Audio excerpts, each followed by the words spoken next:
He did everything right, warned the right people, filed the right reports, followed every protocol, and they still destroyed him for it. 6 years. 6 years of silence, poverty, and raising his daughter alone while the men who ruined his life sat in corner offices and cashed their bonuses. Then one afternoon, a black Mercedes pulled up in front of his crumbling porch, and the woman who stepped out carried a folder thick enough to bury an empire. She looked him dead in the eyes and said 4 words that cracked something open inside his chest. "My father framed you." Drop a comment below with your city. I want to see how far this story travels. Hit like and stay with me until the very end. You won't want to miss what happens. The October air in Mill Haven, Ohio, had that particular bite to it.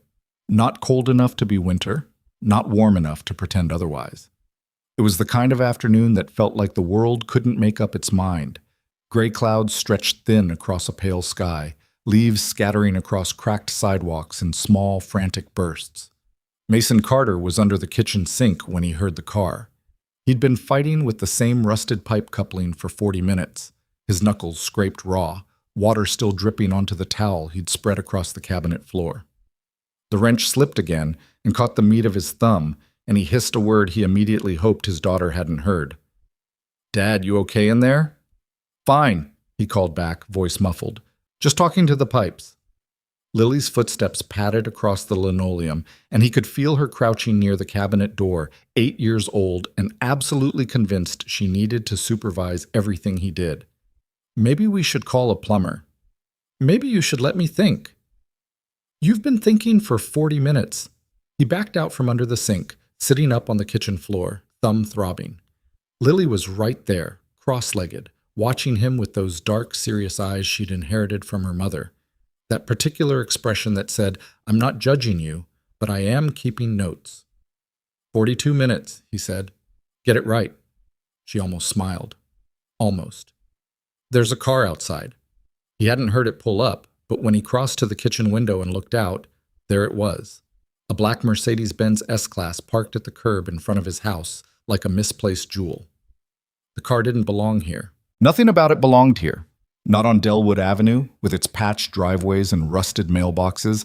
Not in front of his small beige rental with the gutter hanging crooked on the left side that he kept meaning to fix. The driver's door opened. The woman who stepped out was around 30, maybe younger, dressed in a charcoal coat that probably cost more than Mason made in 2 months. Her dark hair was pulled back and she stood on the sidewalk for a moment, looking at the house like she was checking an address she wasn't sure she'd remembered correctly. She was carrying a briefcase. Leather. Expensive. "Who is she?" Lily asked from behind him. "I have no idea." "She's looking at our house weird." "I see that." He watched the woman take a breath, actually watched her chest rise and fall deliberately, like someone stealing themselves. And then she walked up the front path. The knock came 3 seconds later. 2 quick raps, then one more after a pause, like she'd second-guessed herself mid-knock. Mason wiped his hands on his jeans, checked that his shirt wasn't covered in grime. It was, slightly, and answered the door. Up close, she was younger than he'd thought. Mid to late 20s, maybe, though she wore a composed, careful expression that added years to her face. Her eyes were brown and direct, and she met his gaze without hesitation, which he noticed because most people who came to this door were either embarrassed or selling something and couldn't quite look at him straight. "Mason Carter?" she said. "Depends who's asking." "My name is Ava Reynolds." She paused, watching his face. "My father was Douglas Reynolds." The name hit him like a hand flat against his chest.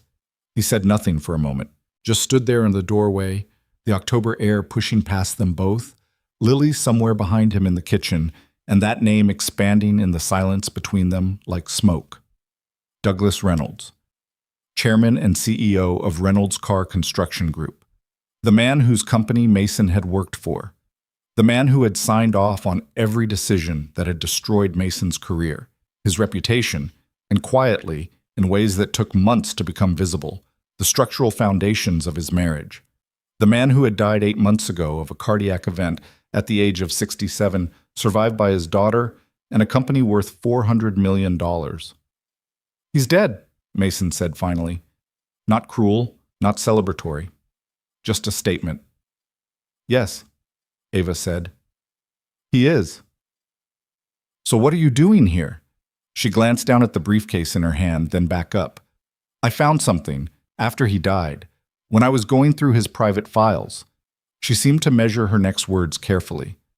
Mr. Carter, I think what was done to you, what my company did, was wrong, and I think you deserve to know the truth. He stared at her. Behind him, he could hear Lily's sock feet on the floor, edging closer. That's a long drive from Columbus, he said. Yes. And 6 years late. Something crossed her face, not defensiveness, more like she'd anticipated the statement and had decided to absorb it rather than deflect it. Yes, she said again. It is. He stood in the doorway for another moment, turning the situation over in his mind the way he used to turn structural problems over, looking for the angles, the weak points, the thing that didn't quite line up. There were several things that didn't quite line up here. But the name was real. And she wasn't flinching. You want to come in, he said. It wasn't really a question. Only if you're willing. He stepped back from the door. The living room of Mason Carter's house was the kind of space that told a story without him having to say anything. It was clean. That was the first thing. It was genuinely clean, which surprised Ava, though she caught herself being surprised and didn't like what that said about her assumptions. But clean in a lived-in way, not a staged way. A pair of small sneakers sat beside the couch. A drawing was pinned to the wall near the window. A purple horse, labeled in crayon horse, a purple one. And beside it, a framed photo she couldn't quite see from where she stood. Books stacked on a second-hand coffee table. A throw blanket folded over the couch arm with more care than the rest of the room suggested, like someone had folded it specifically, and everything else was just life happening around it. Mason Carter himself was taller than she'd expected from the old personnel files, broad-shouldered with the kind of build that suggested he still worked with his hands regularly, which she supposed he did.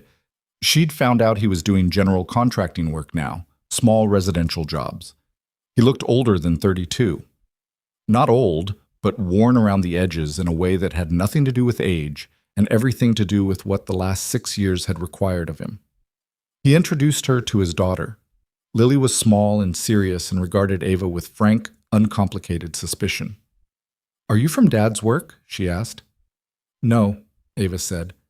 I'm just someone who needed to talk to your dad about something important. Important good or important bad? Mason put a hand on Lily's shoulder. Hey, go finish your homework. I finished it. Then go start reading. I'm already on chapter 12. Chapter 13 exists, Lily. Lily gave Ava one more long measuring look, then retreated down the hallway with the air of someone who was absolutely going to be listening from around the corner. Ava suspected she was right. Mason sat in the armchair across from where Ava settled on the couch. He didn't offer coffee, didn't do any of the social lubricant things that people did when they were nervous or wanted to seem welcoming. He just sat, forearms on his knees, and waited. She placed the briefcase on the coffee table. Before I open this, she said, I want to say something. Okay. I didn't know about any of it while my father was alive. She kept her voice even. I need you to know that's not an excuse. It's true. I was 23 when the Aldervale project failed. I wasn't part of the company yet. I didn't have access to anything. She paused. I'm not asking you to believe I'm a good person because I didn't know. I'm asking you to understand why I'm here now.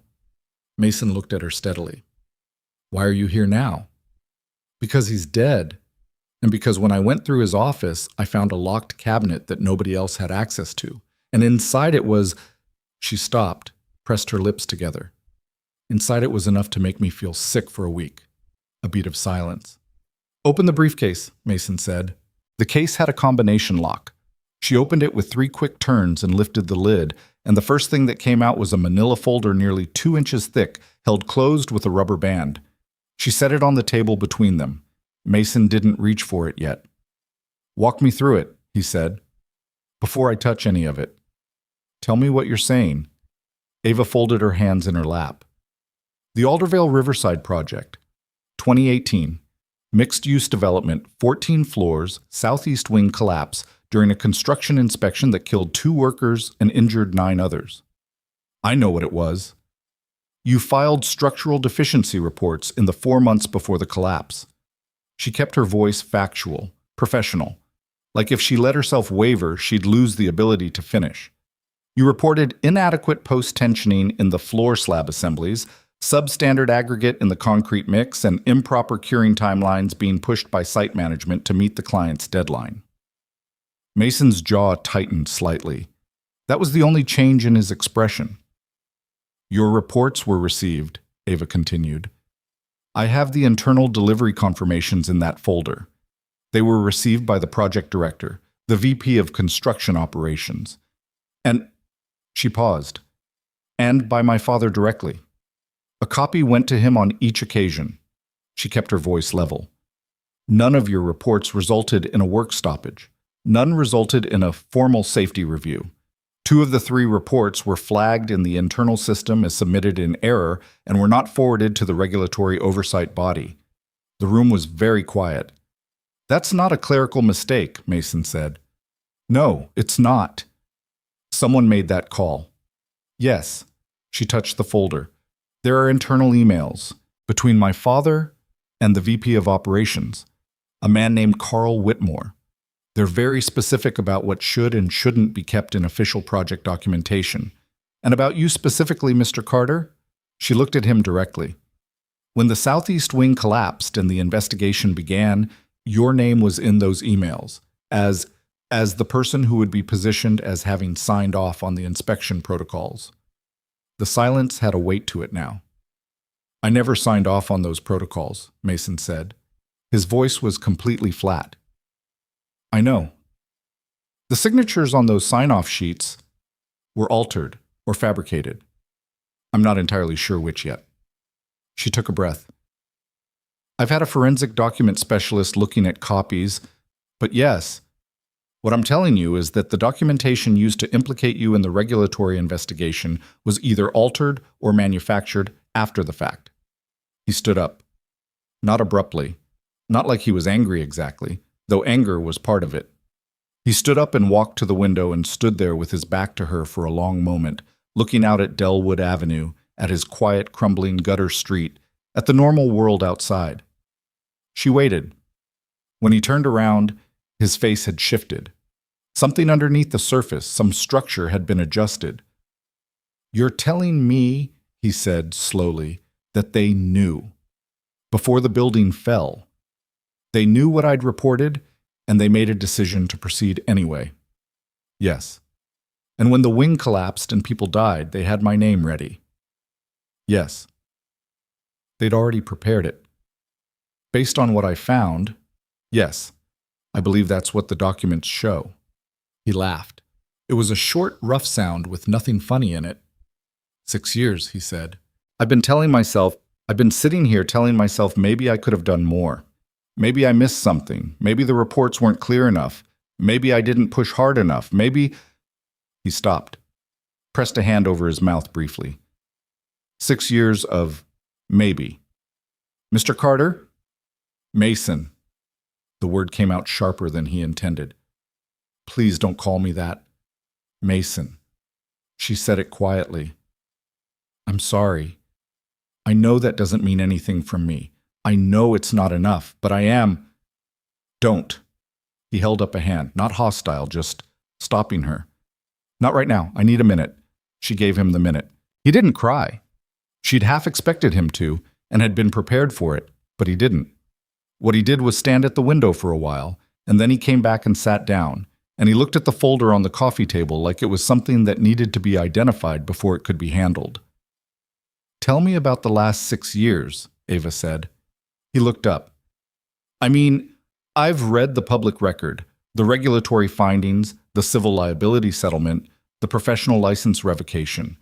She said it carefully, not like she was reciting facts at him, but like she was showing him she'd done the work. But those are documents. I want to understand what it actually looked like. He was quiet for a moment. Then, why? Because I think you deserve to be heard by someone who already knows you were right, and I think She hesitated.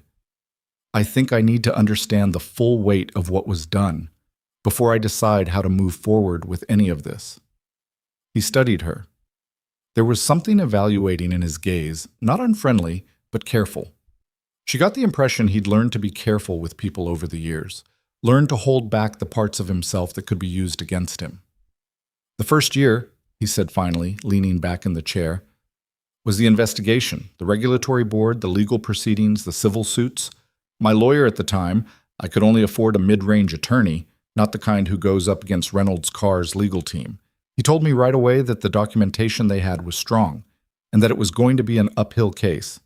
He paused. He wasn't wrong. By the time it was over, I had a formal regulatory finding of unsafe practice, a civil negligence judgment against me personally, and no professional license. You lost your license, Ava said. I lost everything that required it, which was my entire career. He said it without self-pity, which somehow made it worse. I'd been a safety supervisor for 9 years. That's not a job you transition out of easily. It's not like you can't just go get a job in a different field that pays anything close to what you were making. I had a house, a mortgage, He stopped. Sarah was pregnant with Lily when the collapse happened. She was 6 months along. Ava absorbed that. The stress of it? He exhaled. She was strong, Sarah. She was a strong person. But watching what it did to her, watching what it did to us over those first 2 years, he was quiet for a moment. She got sick. Not from the stress directly, obviously. It was an aneurysm. She was 29. He looked at the framed photo on the wall, the one Ava couldn't quite see from her angle. Lily was 18 months old. The room felt smaller. I'm so sorry, Ava said, and she meant it the way people mean it, when they genuinely don't know what else to say and don't want to offer something hollow. Yeah. He rubbed his face with one hand. So the next couple years after that, I was surviving. Just surviving. Lily needed things. I needed to work. I picked up whatever I could. Handyman stuff, small renovation jobs, anything that didn't require a license I didn't have. The house we were renting in Oakdale, we had to move when I couldn't make the rent anymore. He gestured vaguely at the walls around them. This place is $300 a month less, so... He said it matter-of-factly, like it was a math problem he'd solved and moved on from. The thing is, he continued, I always knew I hadn't done anything wrong. That was the part I couldn't let go of, even when everything else was gone. I knew I'd filed those reports. I knew what was in them, but I couldn't prove it, because my copies, I'd given my personal copies to my attorney during the case, and those documents were never formally authenticated, and Reynolds Carr's version of the paperwork contradicted mine on every key point. He looked at her. Your father's people were very thorough. They were, Ava said quietly. So eventually I stopped talking about it, because when you're the guy with the regulatory finding and the civil judgment and no license, and you're saying I actually did everything right and the company framed me, you sound like exactly the kind of person who would say that, whether it's true or not. He looked down at his hands. I didn't want Lily growing up with a father who was bitter and loud and couldn't let things go, so I let it go. Or I tried to. He looked at the briefcase. Until you showed up. He finally reached for the manila folder. She let him take it at his own pace. She'd been through it enough times that she didn't need to see each page. She could watch his face instead, watch the way it changed as he read. The first section was the internal delivery confirmations. Email timestamps showing his safety reports had been received, read, and deliberately not acted upon. She watched him read each one twice, his jaw set, breathing slowly and deliberately like he was managing something. This one, he said, holding up a page. October 14th, this is 2 weeks before the collapse. He tapped the paper. This is the third report I submitted. I specifically flagged the southwest. He stopped. The southeast corner. I flagged it as critical. I used that word, critical concern. I remember typing it. I know, Ava said. It's in the body of the email. The attachment opens and the word is there in the report. And here's the reply. His voice had changed slightly, gone flatter, more controlled. Whitmore responding to my father. Will handle per the agreed framework. Yes, the agreed framework. He set the paper down like it had a smell to it. What does that mean? Based on the other correspondence I found, it means continue the project timeline, manage the documentation, and keep the regulatory submission limited to what had already been submitted. Don't send my reports to the oversight board. Correct. He turned another page. She watched him find the section she dreaded most, the emails from after the collapse, the ones that discussed his name specifically. She saw the exact moment he got to it. His shoulders shifted almost imperceptibly. Given Carter's documented history of interpersonal conflicts with site management, he stopped. Started over. Given Carter's documented history of interpersonal conflicts with site management, positioning the sign-off irregularities as the result of his procedural errors is our cleanest available path. Recommend moving forward with the regulatory cooperation strategy as outlined. He put the page face down on the table. Ava said nothing. Interpersonal conflicts with site management, he repeated. He was staring at the back of the page. You know what those conflicts were? I flagged a site manager for pushing crews to skip curing time. I formally complained about a subcontractor using off-spec materials. I did my job. His voice cracked almost imperceptibly on the last word, then steadied. That was the conflict. I know. They cataloged it, built a profile out of it. He looked up. They were building a case against me before the building even fell. She'd wondered if he would reach that conclusion on his own, and she'd had her answer ready. Based on what I found, I believe they had several possible contingency scenarios planned. You were the most viable option because your reporting history, while legitimate, could be reframed as a pattern of conflict and instability. They weaponized my competence. She hadn't heard it described that way before. It stopped her for a moment. Yes, she said. That's exactly what they did. He sat back in the chair and looked at the ceiling. A long pause. From down the hallway, Ava heard the faint sound of pages turning. Lily, apparently actually reading chapter 13, or at least doing a convincing impression of it. So what do you want to do with this? Mason asked, still looking at the ceiling. That's partly up to you, she said. He looked back down. But you have a plan. I have thoughts. That's not a denial. Despite everything, the corner of her mouth moved. No, it's not. She set her hands flat on the briefcase. I want to pursue formal exoneration of your regulatory finding. I want to pursue the restoration of your professional credentials. I want to cooperate with any investigation into the conduct of Reynolds Car executives. And I want to do all of that with your involvement and your consent, because it's your life that was damaged, not mine. He looked at her for a long moment. And what does that cost you? My job, most likely. My board won't be happy. Some of those executives are still with the company. You're the CEO. CEOs can be removed, especially when they're new and female and 30 years old, and half the board thought they should appoint someone with, she paused, more institutional loyalty. He studied her. Why would you do that? You could have buried this. You literally inherited the thing he built. You could have just, I know. She didn't elaborate on it. She'd had this conversation with herself for 8 months, ever since she'd found the locked cabinet, ever since she'd sat on the floor of her father's private office and read each document with shaking hands and felt the things she'd built her sense of her family around quietly collapse. She didn't think Mason Carter needed to hear that version, not tonight. I know I could have, but I found it, so I couldn't. Another silence. Lily goes to bed at 8:30, Mason said finally. Ava blinked. Sorry? She's 8. She has a bedtime.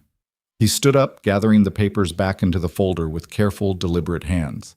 You can leave the briefcase. I want to read everything tonight when she's asleep and I can think. He looked at her. Come back tomorrow. We'll talk about what to do next. She left at 8:15. Mason walked her to the door, and they stood for a moment on the small porch, the October air sharp around them, Ava's Mercedes at the curb throwing back the orange wash of the streetlights. You should know, he said, that I'm not. He stopped, tried again. I'm not going to make this easy for you, if we do this. I'm going to push back on anything that feels like it's more about cleaning up your company's reputation than actually good, she said. He looked at her. I mean it. Push back. I'm not doing this to rehabilitate Reynolds' car. I'm doing it because it's right, and I need someone who can tell me when I'm slipping. She held his gaze. I don't entirely trust my own judgment on this. I'm too close to it. I've been too close to it my entire life. He absorbed that, nodded once. She walked down the path to her car, and he stood on the porch and watched the Mercedes pull away, and stood there long after the taillights had disappeared around the corner at the end of the block. Then he went back inside. Lily was in the hallway, 8 years old and wide awake and clearly not on Chapter 13. Dad? Yeah. Who was she really? He crouched down to her level. She was watching him with those eyes that always saw too much. He'd never quite figured out if that was a Carter thing or a Sarah thing. Someone who found something that belongs to me, he said. What did she find? He thought about that, about the right words for an 8-year-old who had grown up knowing her father did something important once that he couldn't talk about. The truth, he said. Lily seemed to process this. Then, is that good or bad? Mason looked down the hallway toward the living room, where the manila folder sat on the coffee table next to an expensive leather briefcase that didn't belong on Delwood Avenue. Outside, the October wind pushed a handful of leaves against the front door with a dry, scraping sound. I don't know yet, he said honestly, but I think it needed to happen. Lily looked at him for another moment. Then she put her arms around his neck, not dramatically, just quietly, the way she did sometimes without explanation. He held on. Okay, she said against his shoulder. That was all. Just okay. And for the first time in a very long time, in a small rented house on a crumbling street in a town that hadn't given him much reason to hope, Mason Carter felt something shift in the weight he'd been carrying. Not lighter, not yet, but different, like something that had been sealed too long had been cracked open, and the air coming through was cold and unwelcome and true. He put Lily to bed at 8:30 exactly. Then he went back to the living room, sat down on the couch, opened the manila folder, and began to read. He read until 3 in the morning, and when he finally set the last page down, he sat in the dark for a long time, not moving, listening to the house settle around him, listening to the distant sound of wind in the street outside. He hadn't cried at the window earlier. He didn't cry now, but his hands were shaking, and he let them. She came back the next morning at 9. Mason had been up since 5:30, not because Lily needed anything. She slept until 7 on school days, later on weekends, and it was a Saturday, but because he'd eventually given up pretending he was going to sleep and made coffee and sat at the kitchen table with the folder open in front of him and read everything a second time. Then a third. By the time the sky outside started going gray at the edges, he'd read certain sections so many times that the language had stopped looking like words and started looking like shapes on a page, and he knew that was when he needed to stop. He was on his 4th cup of coffee when the knock came. 2 quick raps, then one after a pause. Same pattern as the night before. He hadn't noticed it consciously the first time, but now it struck him as a telling detail. The hesitation built into her knock, the way she second-guessed the last beat. For a woman who wore authority well, there was something uncertain underneath it. He filed that away without knowing why. He let her in. She was dressed differently today. Dark jeans, a gray sweater, no coat. She'd driven 2 hours from Columbus and looked like she hadn't slept much either. There were shadows under her eyes that the composed expression she wore didn't quite manage to hide. She held up a paper bag. I stopped at a place on Route 9. I didn't know if you'd eaten. He stepped back from the door. Coffee's already made.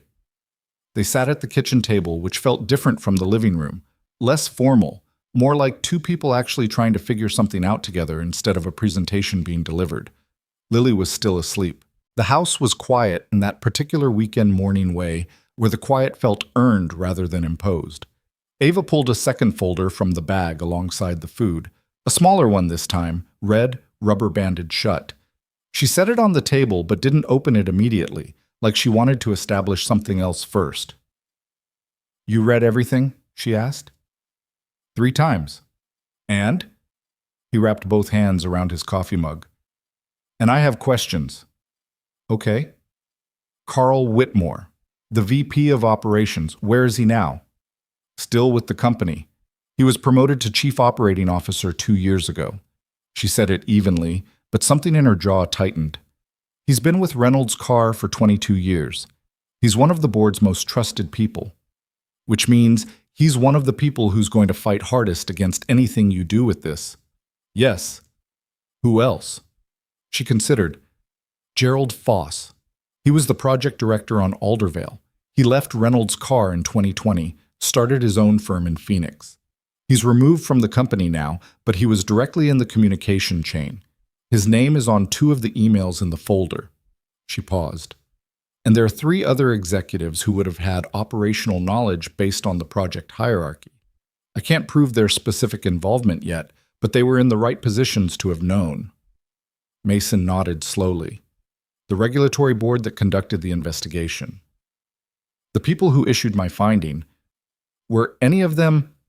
I don't know yet. She met his eyes. That's an honest answer. I don't know whether the corruption was contained to Reynolds Carr or whether anyone on the oversight side was compromised. The documents I have are internal. They don't speak to what happened inside the regulatory process. That matters, he said, because if the finding against me is going to be formally challenged, we need to understand how that finding was constructed, whether it was constructed from the outside using the fabricated documentation or whether someone on the inside was helping. She looked at him for a moment. You've been thinking about this. I've been thinking about this for 6 years, he said. I just didn't have anything to think with. She opened the red folder. The documents inside were different from yesterday's, but these were technical. Engineering reports, original structural calculations, material specification sheets. She spread them across the table in a particular order, like she'd rehearsed the layout. These are the original project drawings and material specs for the Aldervale Southeast Wing. I found these in a separate section of my father's files. Not the locked cabinet, but a secondary archive that his personal assistant pointed me toward after I told her what I was looking into. His personal assistant knew? She suspected. She'd worked for him for 14 years and had learned to read the geography of what he kept where.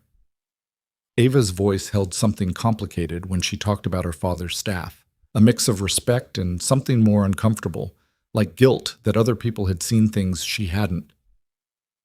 She didn't know the details, but she knew there were files that never went to legal, never went to the board, files that were his alone. Mason pulled one of the engineering sheets toward him. His eyes moved across it with a speed and sureness that Ava noticed.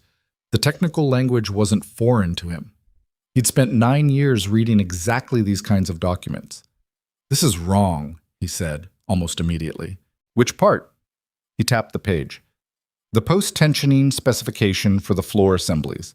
This calls for a specific cable tension and anchor placement. The field inspection reports that were submitted to the regulatory board, the ones that supposedly showed compliant installation, those would have been checked against this. He looked up. But I was there. I was on that floor with a torque gauge in my hand. The tension values I recorded were 30% below this specification. He pulled one of the earlier documents from the folder on his left, the one he'd brought from the living room, and laid them side by side. And here's my original field report, the one they said I falsified. My numbers are right here. They match what this spec requires. My report is showing the discrepancy between what the spec required and what was actually installed. They used your own accuracy against you, Ava said quietly. How? The fabricated inspection sign-offs they submitted, the ones with your name on them, showed compliant values, values that matched the spec. She traced a finger along the document without touching it. So, to the regulatory board, the story read, Engineer submitted report showing compliance. Collapse happened anyway. Engineer must have either falsified the compliant report or conducted an inadequate inspection. He stared at her. They took my actual findings, which showed non-compliance, and they replaced them with fabricated findings showing compliance. And then when the building fell because it was non-compliant, my name was on the compliance reports. Yes, that's not just a cover-up. His voice had gone very quiet. That's a frame-up. That's someone sitting down and constructing a false record specifically to put me in the position of having approved what I actually rejected. Yes, she said again. That's what it is. He pushed back from the table slightly. Not enough to stand, just needing air, a breath of space between himself and the papers. Ava waited without speaking. She'd learned already, in less than 24 hours, that he needed those pauses. They weren't weakness or avoidance. They were how he processed, how he kept himself from saying something he couldn't take back. She respected it. Down the hall, the sound of Lily's door opening broke the silence. She appeared in the kitchen doorway in pajamas with a pattern of small yellow suns, hair sleep-tangled, blinking at Ava with the specific suspicion of a child who'd been hoping for cereal and gotten a situation instead. "You're back," she said. "I am," Ava said. "Sorry to interrupt your morning." Lily seemed to decide this was acceptable and opened the refrigerator. "We have orange juice," she announced. "It's the kind with pulp, though. Dad gets it because he thinks pulp is better, but it isn't." "Lily," Mason said, "it's just factually not better." She poured herself a glass. "Are you staying for breakfast?" "She brought food," Mason said. Lily examined the paper bag. "Is there a muffin?" "There's a blueberry one," Ava said. Lily took the blueberry muffin with the solemnity of someone receiving something owed to them and retreated to the living room with it. Mason looked after her with an expression that wasn't quite exasperation and wasn't quite helpless love, but was something that existed between them. "She's something," Ava said. "She's a lot," he agreed. Something softened fractionally in his face. "She's the best thing in my life by a distance of about 10 miles, which is also why this," he gestured at the documents, "scares me." Ava met his eyes. "Say that." He looked at her. "Say what?" "Whatever you just stopped yourself from saying." He was quiet for a moment. "I've built something here. It's not much." "I know it's not much. Don't misunderstand me. I'm not pretending this is the life I wanted or planned. But it's stable. It's ours. Lily has school, she has friends, she knows where the food is, and when her dad is coming home." He looked at the papers on the table. "If I pick this up, if I go after this publicly, go after Reynolds' car, go after Whitmore, go after your father's legacy, I don't know what that does to her. I don't know what kind of pressure it brings, what kind of attention." "Those are real concerns," Ava said. "I know you want me to say yes." He said it directly, not accusatorially, just straightforwardly. "I can see that you need this as much as you're telling me I deserve it. So I'm trying to think clearly about what I actually want, separate from what you need and what the right thing to do is." She was quiet for a moment, then, "What do you want?" He looked at the engineering sheets on the table. "I want my license back," he said. "I want that finding struck from the record. I want Lily to grow up knowing her father didn't do what they said he did." He stopped. "I want the people who built that building knowing it wasn't safe to have that on their record too. I want it to have consequences." "It can have all of those things." "Can it?" He looked at her steadily. "Because I've sat across from people before, lawyers, investigators, who told me what could happen, and then the company's legal team showed up, and what could happen stopped happening." He let that sit for a second. "No offense." "None taken." She didn't look away. "I'm not going to promise you I can control every outcome. I can't, but I can tell you what I have, and I can tell you that what I have is more than your attorney had 6 years ago." She touched the red folder. "And I can tell you that I'm not going to settle this quietly. I'm not interested in a private acknowledgement and a sealed agreement and a check that buys your silence. If that was what I wanted, I wouldn't have driven to Millhaven." He looked at her for a long moment. Something shifted in his expression. Not softening exactly, more like a decision being turned over and examined from another angle. "Tell me about your father," he said. She hadn't expected that. "Why?" "Because you're doing this partly because of him. And I want to understand what that's about, what he was like." She looked down at her hands on the table. It was the first time he'd seen her composure actually waver, not perform the appearance of wavering, but actually genuinely crack a little at the edge. She stopped. "He built Reynolds' car from a regional firm with 12 employees into a $400 million corporation. He worked 18-hour days when I was growing up. He missed a lot.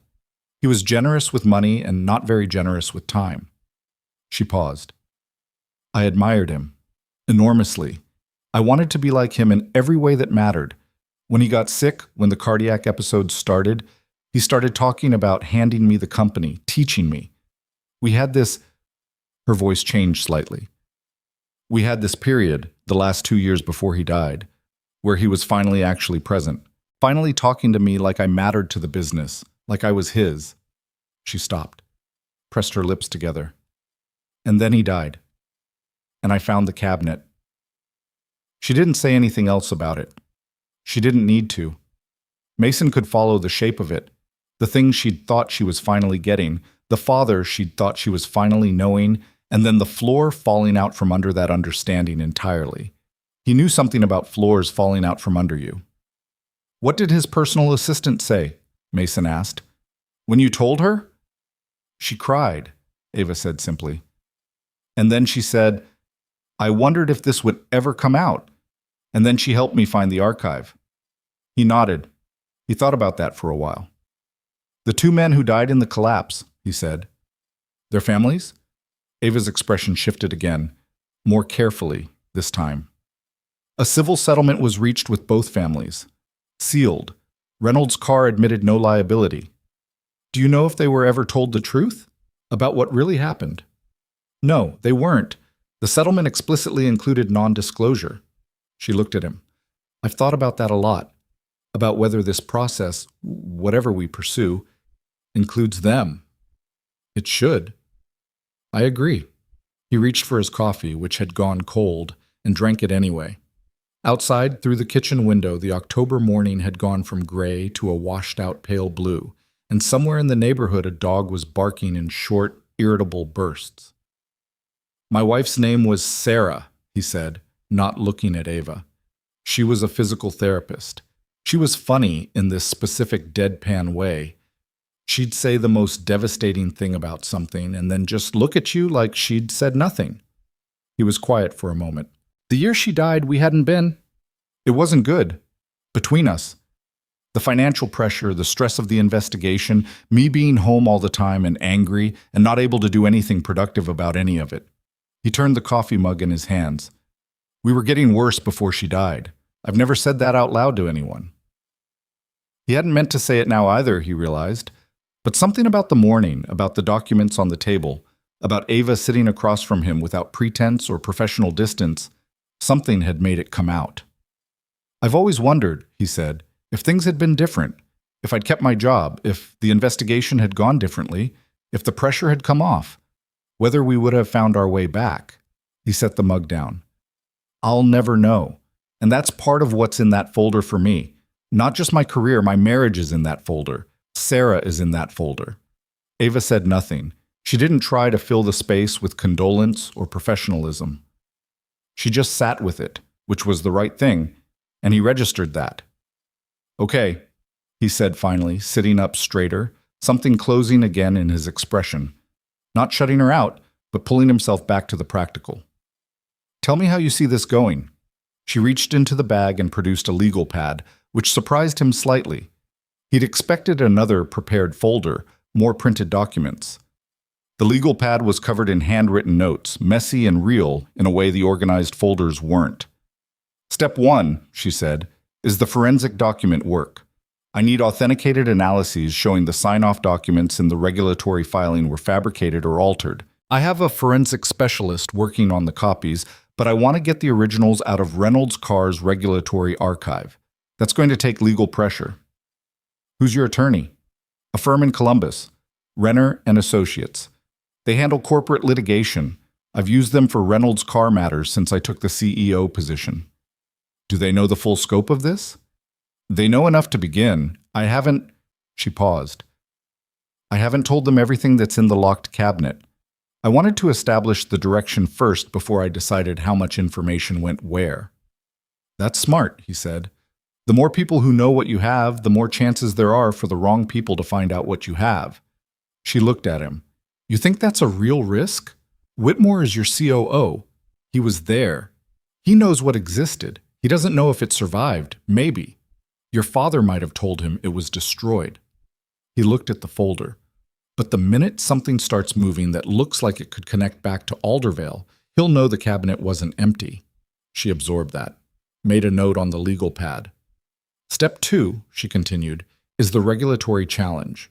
There's a formal process for petitioning the state board to reopen a finding. It's slow, and it requires substantial evidence of procedural error or fraud. What we have would qualify, but the board has limited resources and a strong institutional bias toward not reopening closed cases. I know, Mason said. My attorney looked into it after the ruling. The standard of evidence for reopening is high, and the board doesn't like having its findings challenged. They take it personally. We'll need someone to advocate inside the process. Someone who knows the board's structure and has standing within it. She tapped her pen against the legal pad.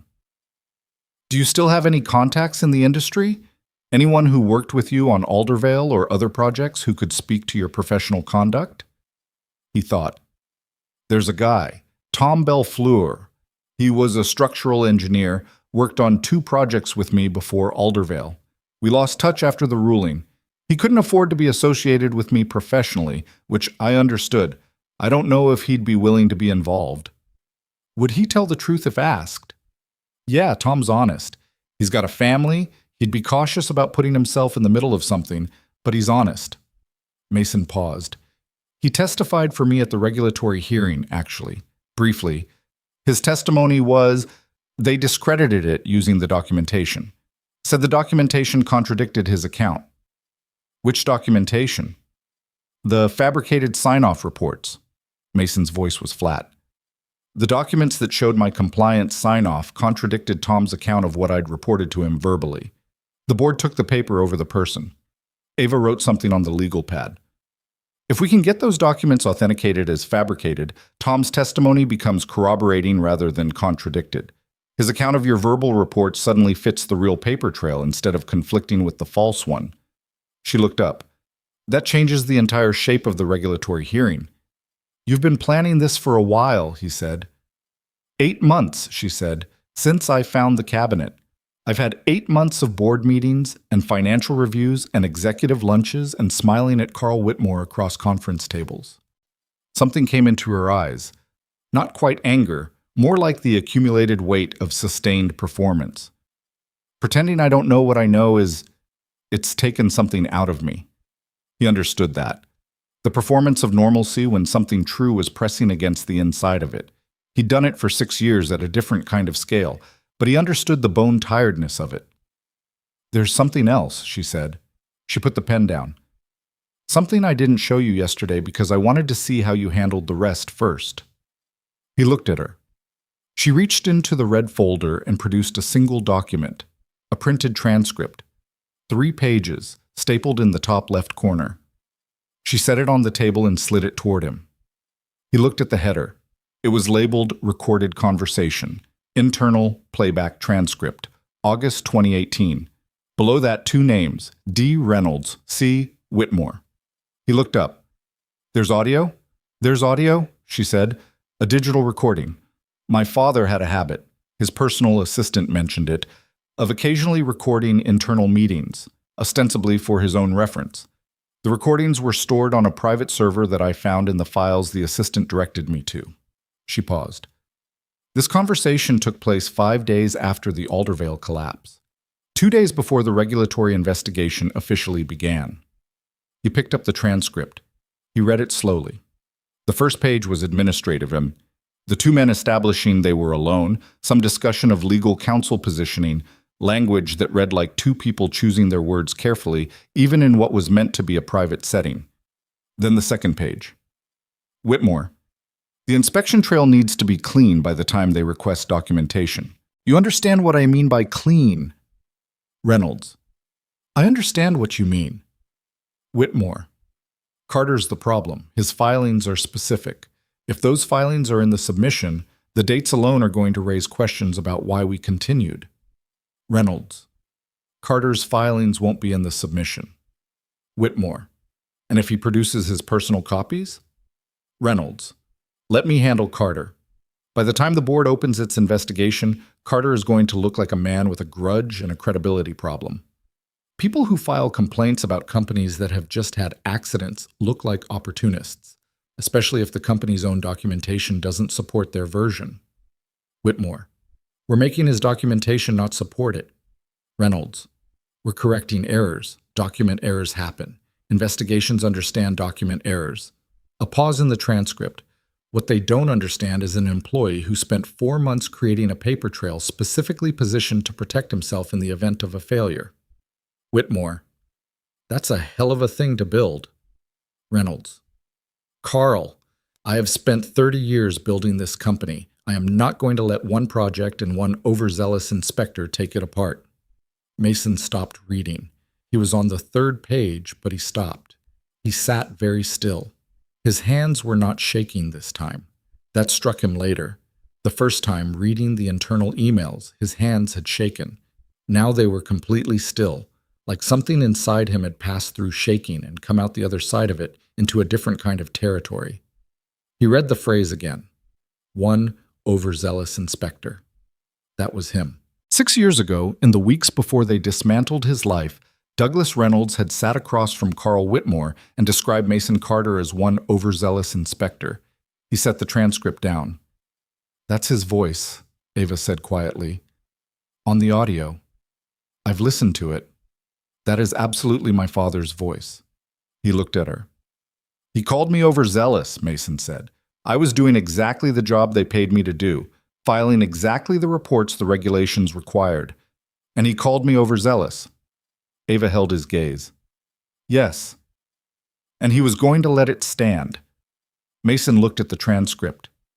He had 32 years of my father's taxes and a safety supervisor's salary on his conscience, and he was going to let it stand. I don't think he lost sleep over it, Ava said carefully. I want to be honest with you about who he was, because I spent 8 months pretending to myself that there was a version of the man I knew that was separate from the man in these documents, and I don't believe that anymore. She paused. He was capable of great things. He was also capable of this. Both of those things are true. Mason was quiet for a moment. Do you hate him? She thought about it for longer than he expected. Some days I'm just sad. Sad that this is what's left. She looked at the documents. I keep thinking about the last 2 years when he was sick and we were finally talking and I thought I was getting to know him. And now I wonder how much of that was real. How much of the warmth and the closeness was real, and how much was an old man tying up loose ends in his own way. She stopped. That's the thing I can't figure out. He didn't try to answer that. Some questions weren't solvable. They just had to be lived with. The audio, he said. Who else knows it exists? 2 people. Me and you. She paused. And Renner, my attorney. She knows there's a recording, but hasn't heard it. We need to get it into the right hands before anyone finds out it exists, he said, because the minute Whitmore has any indication that your father's private files survived and are being accessed, he's going to start working on preemptive legal strategy. I know. We have a narrow window. I know that too. She picked up the pen again. That's why I drove to Millhaven, because this has been sitting in my possession for 8 months while I tried to figure out how to do this in a way that didn't require me to blow everything up. She looked at him directly. And then I realized that blowing everything up might be the only thing that actually works. He looked at her for a long moment. Outside, the dog had stopped barking. The pale morning light came through the kitchen window at a low angle, catching the edge of the transcript on the table, the coffee mug, the corner of the legal pad with its lines of handwriting. From the living room, Lily's voice called, Dad, do we have more orange juice? This is the not good, no pulp kind. Mason closed his eyes briefly, opened them. No, he called back. That's the last of it. Okay. A pause. Your guest shoes are really nice. Ava looked down involuntarily. She was wearing plain dark flats. She looked back up and found Mason watching her with something that might, at a different moment, have been almost amusement. She notices everything, he said. She's smart, Ava said. She's going to be formidable. She already is. He looked toward the living room doorway, then back at Ava. I want to speak with Tom Bellefleur, before anything else.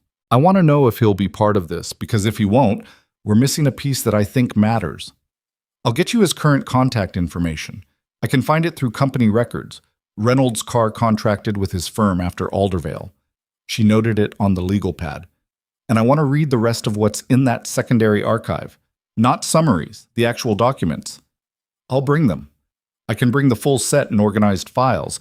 It's substantial, but I can structure it so you can work through it systematically. She paused. I want you to understand everything before we move. Not because I'm asking for permission, but because you're the person who was there. You're the person who actually ran those numbers and filed those reports and stood on that floor with a torque gauge in your hand. I can read these documents, but you can read them. She held his gaze. You see things in them I probably miss. He acknowledged that with a slight nod.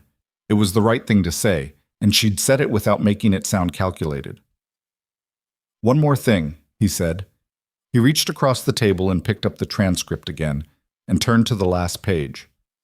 He read the final exchange once more. At the bottom, Douglas Reynolds' voice, after a long pause in the recording. Just make sure it holds. Once the investigation closes, this has to hold for good.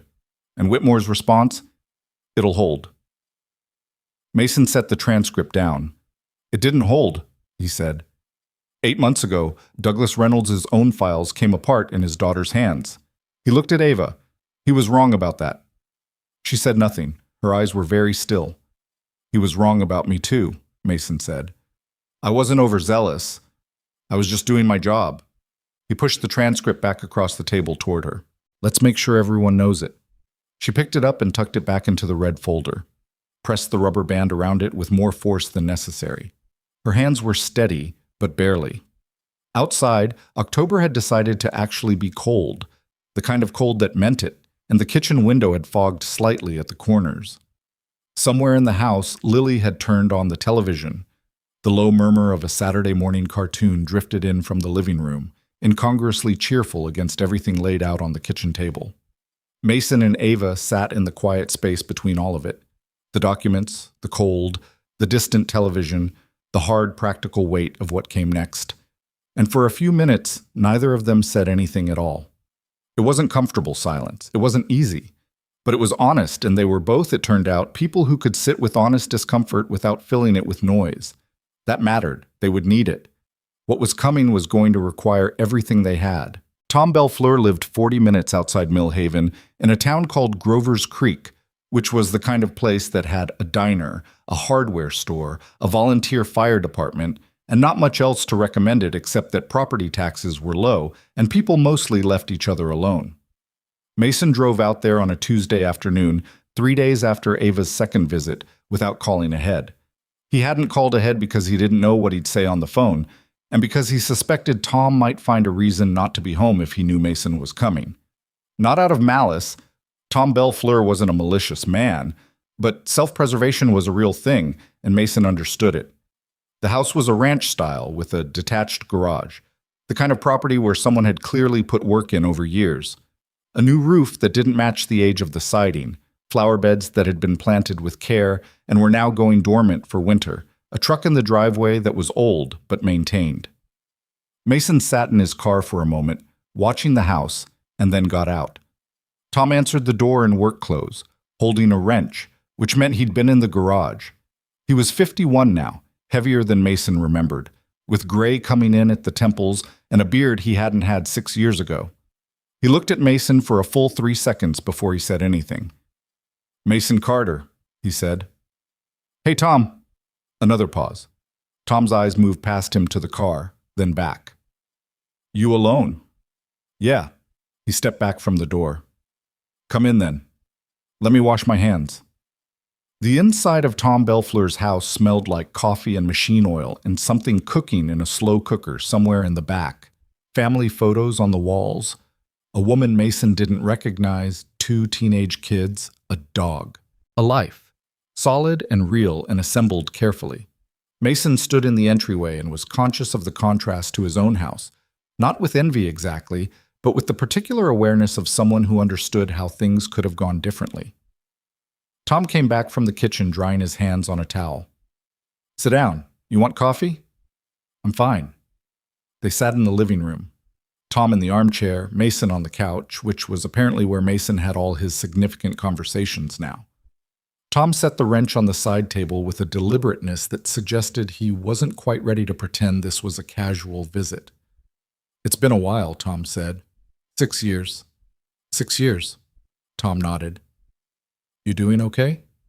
Better than I was. Mason put his hands on his knees. I'm not going to ease into this, Tom. I drove out here because something's happened, and I needed to tell you in person. Tom's expression shifted. Not alarm exactly, but the particular stillness of someone bracing. Okay. New evidence has come to light about Aldervale. Evidence that proves what I said in 2018 was true. Evidence that proves the documentation used against me in the regulatory proceeding was fabricated. Tom sat very still. Evidence that came from inside Reynolds' car, Mason continued. From Douglas Reynolds' private files, including an audio recording of Reynolds and Carl Whitmore discussing how to position my reports and my name to protect the company after the collapse. The silence stretched long enough that Mason could hear the slow cooker bubbling faintly in the back. That's... Tom stopped. Started over. Who has this? Ava Reynolds, his daughter. She's the current CEO. She found it after he died, and she came to me. Tom exhaled slowly through his nose. He looked at the wrench on the side table like it had become interesting. Why'd she come to you? Because it's my name on the finding. Yeah. Tom rubbed the back of his neck. Yeah, that makes sense. He was quiet for a moment. Mason, I want to say something, and I need you to not take it wrong. Say it. I testified for you at the hearing. I told them what I knew, that you'd flagged problems verbally, that you'd been pushing back on the timeline pressure for weeks, that the sign-off documents didn't match what you'd been telling me. He met Mason's eyes. And they showed me the documents with your compliance numbers, and they told me my recollection was mistaken. And I sat there, and I didn't know. I genuinely didn't know whether my memory was right or whether I'd somehow misremembered months of conversation, because the paper was right there. I know, Mason said. I went home and I sat with my wife for 4 hours trying to remember exactly what you'd said to me. Exactly. And I couldn't... Tom's voice roughened slightly. Memory doesn't work that way. You can't reproduce a conversation word for word from 6 months prior. So there was always this... He pressed his fingers together. This gap. This space where I couldn't be completely certain. Tom, I know. You did what you could. I should have pushed harder. They had fabricated documents. You were one engineer against a company's entire legal and documentation apparatus. There's nothing more you could have done. Tom looked at him. The older man's eyes were red at the edges, which Mason hadn't expected. I thought about you. After. Wondered how you were doing. Your wife? He stopped. Yeah. I'm sorry, about Sarah. Yeah. Mason waited a beat. Here's what I came to ask you. If this moves forward, if we pursue formal exoneration, regulatory challenge, potentially legal action, your testimony would matter. Because if the fabricated documents are authenticated as fabricated, your original account of what I told you becomes corroborating evidence, not a contradiction. Your memory of those conversations stops being disputed and starts being proven. Tom absorbed that. You're asking if I'll testify again. I'm asking if you'll be willing to, if it comes to that. I'm not asking for a commitment today. I'm asking you to know what's happening and to think about where you stand.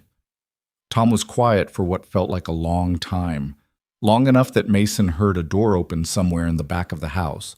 Footsteps. A teenager, judging by the sound, moving through the kitchen and then back again without appearing. My firm has a contract with Reynolds' car, Tom said finally. 2 active projects. Mason had expected this. I know.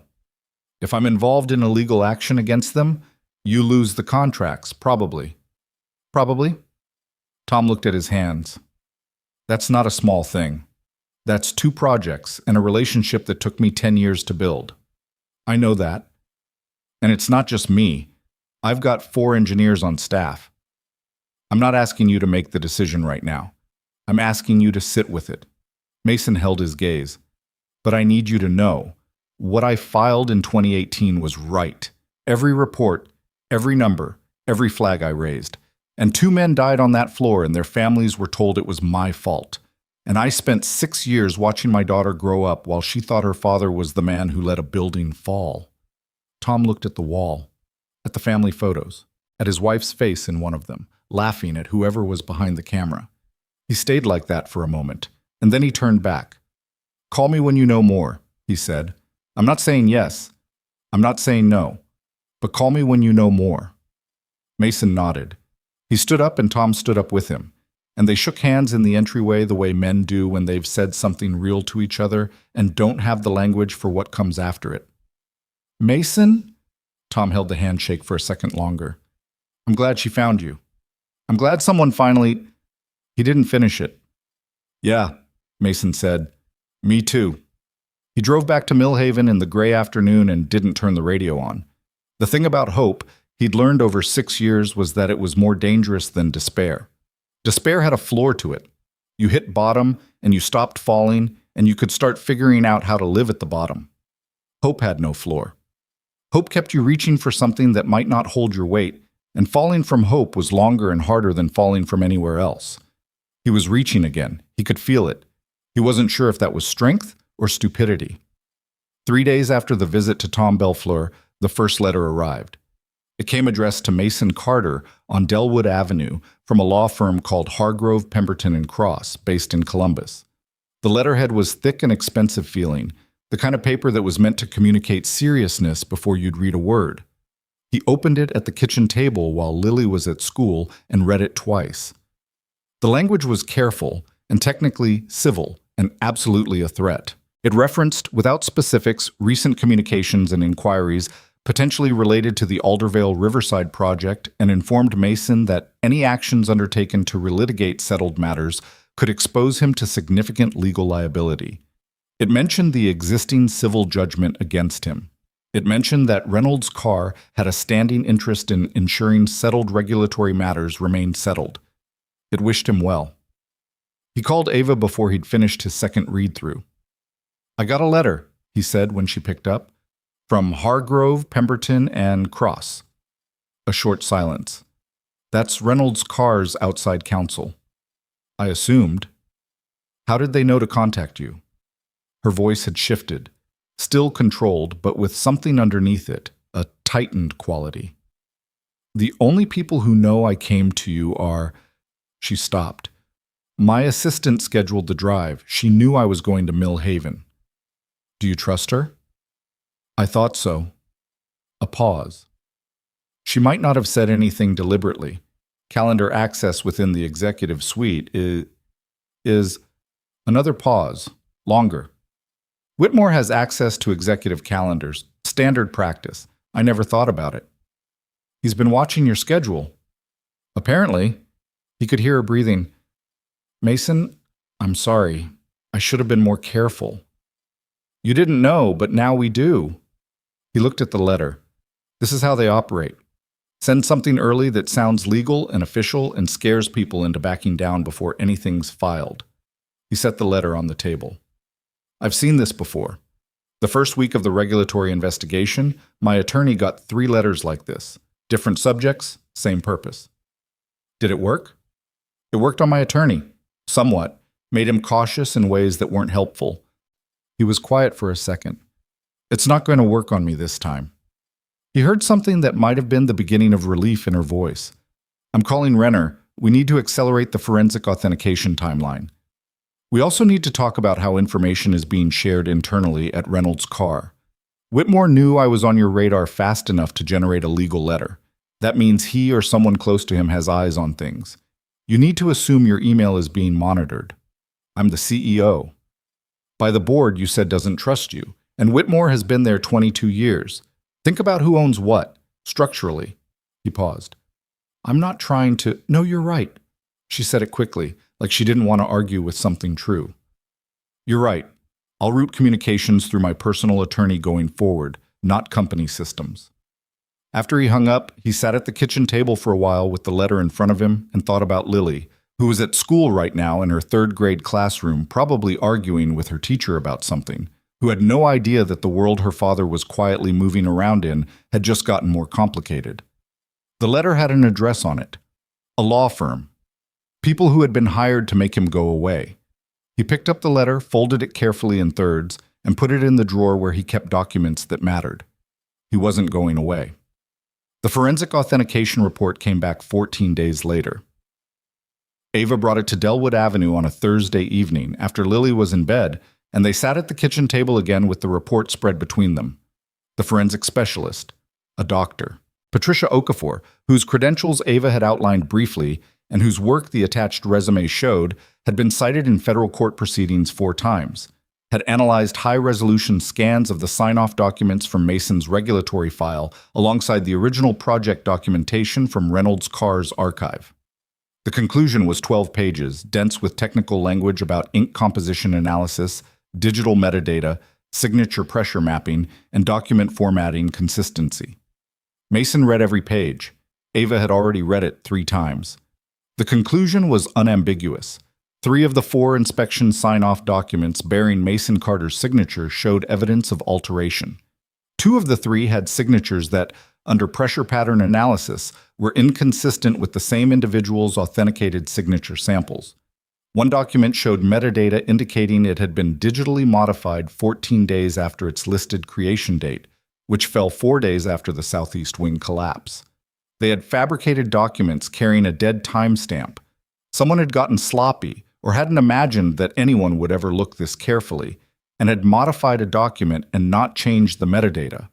It was the kind of mistake that got made when people were working fast and scared and operating on the assumption that the whole thing would stay buried. 14 days after the collapse, Mason said. He put the page down. They were still modifying documents 14 days after the collapse. They started changing things after the fact. After they knew which way the investigation was going, Ava said. Once they knew it was going to be a formal proceeding, they finalized the documentation. Doctor, Okafor can testify to this? She's testified before federal courts. She's good. Ava tapped the report cover. This, combined with the audio recording, combined with the internal emails, Mason, this is enough. This is past the threshold for the regulatory board. This is enough for a fraud referral to the state attorney general's office. He looked at her. How long before we file anything formally? 2 weeks? Maybe 3? Renner needs to structure the filing carefully.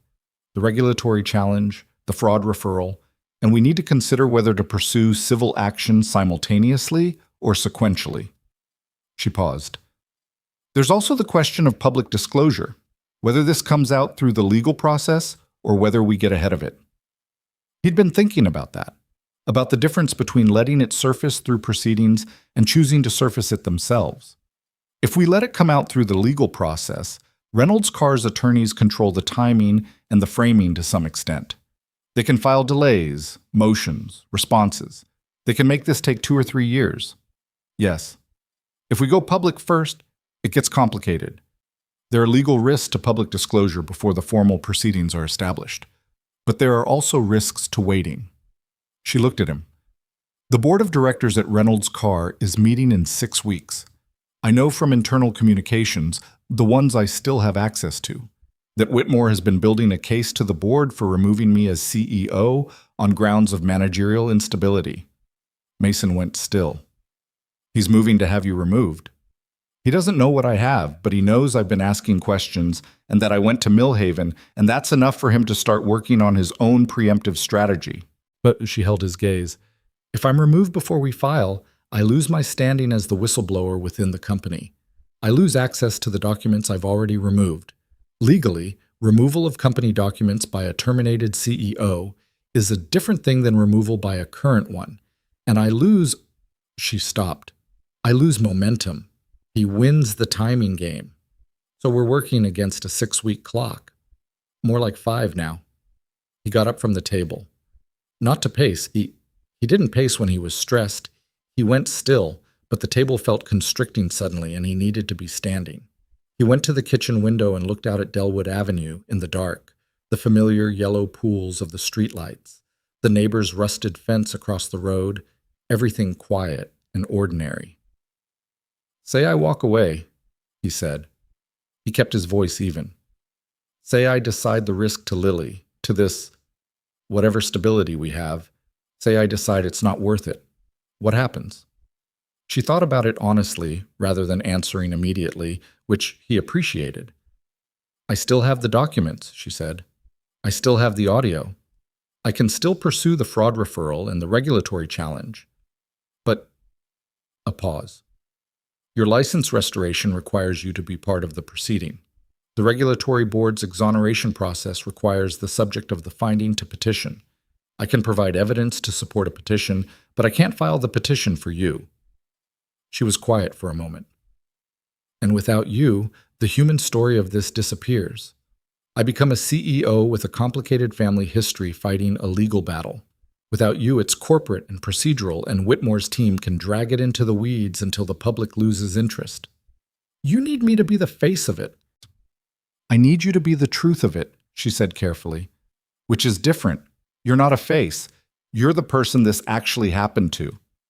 He stood at the window for a long moment. He thought about the regulatory letter in the drawer. He thought about Tom Bellefleur sitting in his armchair with red edges to his eyes. He thought about the transcript, one overzealous inspector, and the two men who had died on a floor that he had flagged as dangerous, whose families had been told his negligence was the reason. He thought about Sarah, who had sat across from him in the last months of their marriage and said once, quietly and without accusation, I don't know how to help you when you can't even help yourself. He thought about Lily, asleep down the hall, 8 years old and growing, who had asked 3 weeks ago why he didn't work in a big building like her friend Emma's dad. And he'd said it was complicated, and she'd said, okay, in the tone of someone who'd learned not to push on certain things, but remembered everything she'd decided not to push on. He thought about what it would mean for her, not in the abstract, but specifically. If he pursued this, and it worked, if she grew up knowing the actual story, if someday, when she was old enough to understand it fully, she could read the documents herself and see that her father had stood on a dangerous floor with a torque gauge and done his job and told the truth and never stopped being right even when they made him pay for being right. He turned around from the window. I'm not walking away, he said. Ava looked at him. I need to tell you why, he said, not because you need a reason, but because I need to say it out loud. He came back to the table but didn't sit. When Sarah died, I made a decision. I was going to do right by Lily, and I was going to stop letting what happened define me. I was going to build something quiet and functional and honest, and that was enough. He looked at the report on the table, and I did that. For 5 years I did that. And it was enough, most of the time. He paused. But the thing I couldn't figure out, the thing I couldn't resolve no matter how quiet I kept, was how I was going to tell her. When she was old enough to ask the real question, not, why don't you work in a big building, but Dad, what actually happened? How was I going to answer that? He sat down. I couldn't tell her the truth because the official truth was a lie. And I couldn't tell her the real version because it was unverifiable and I'd sound like every man who'd ever done something wrong and refused to take responsibility for it. He looked at Ava. You gave me something I didn't have. You gave me proof. You gave me the ability to look my daughter in the eye someday and say, here's what happened, and here's the evidence, and here's what we did about it. His voice was steady but only just. I'm not walking away from that. I don't care what letters they send. Ava had been watching him throughout this, very still, her hands flat on the table. She didn't respond immediately. She looked like someone absorbing something that had weight. Okay, she said finally. Then we do this. What followed in the next 72 hours was the kind of activity that Mason would later describe to Tom Bellefleur as controlled chaos, emphasis on the word controlled, though that was being generous. Ava escalated her communication with Renner's firm to daily calls. The forensic report was secured in 3 separate locations, physically and digitally. A second copy of the audio file was placed with Renner herself in a sealed evidence package. And then, on a Friday morning, 11 days after the forensic report arrived, something happened that none of them had planned for. Mason's phone rang at 7:15 in the morning while he was making Lily's school lunch. The number was one he didn't recognize, Columbus area code, but not Ava's number. Mr. Carter. The voice was male, measured, with the careful neutrality of someone trained to convey messages without inflection. My name is Dennis Hargrove. I'm a senior partner at Hargrove, Pemberton & Cross, the firm that had sent the letter. Mason set down the knife he'd been using and moved to the hallway, lowering his voice. I'm going to guess this isn't a courtesy call. I've been asked to contact you directly by my client. A pause. Specifically by Mr. Carl Whitmore. That was a different thing than being contacted by the firm's general counsel. Whitmore reaching out through his personal outside counsel was a different thing entirely, and Mason was aware of exactly what it meant. Whitmore was personalizing this, moving outside the company's normal legal structure. What does Mr. Whitmore want? Mason said. Mr. Whitmore wants you to understand that the matters related to Aldervale were settled thoroughly and finally by both the regulatory proceeding and the civil litigation. He wants you to understand that any attempt to reopen those matters will be opposed vigorously and at considerable expense. Another pause. The man was very good at measured pauses, which meant they were deliberate. He also wants you to understand that there are avenues available to address any legitimate concerns you might have about your professional standing through appropriate channels, avenues that don't require public litigation. He's offering something. He's suggesting that dialogue might be more productive than adversarial proceedings. Tell me what dialogue looks like. A third pause. Longer.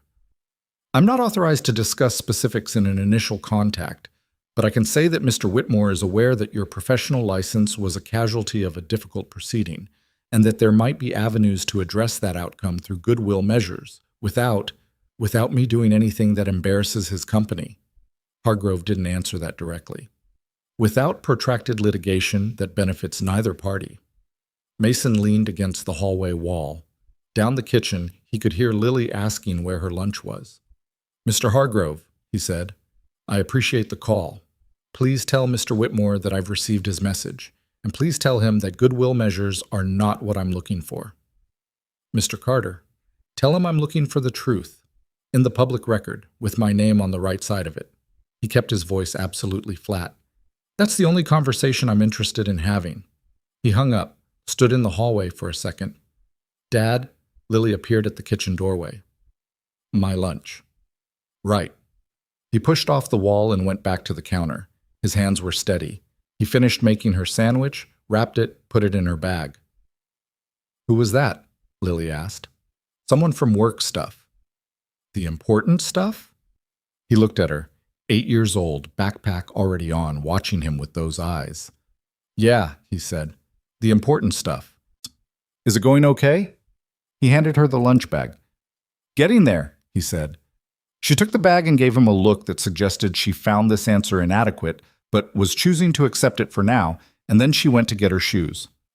Mason stood at the counter and listened to her moving around the living room.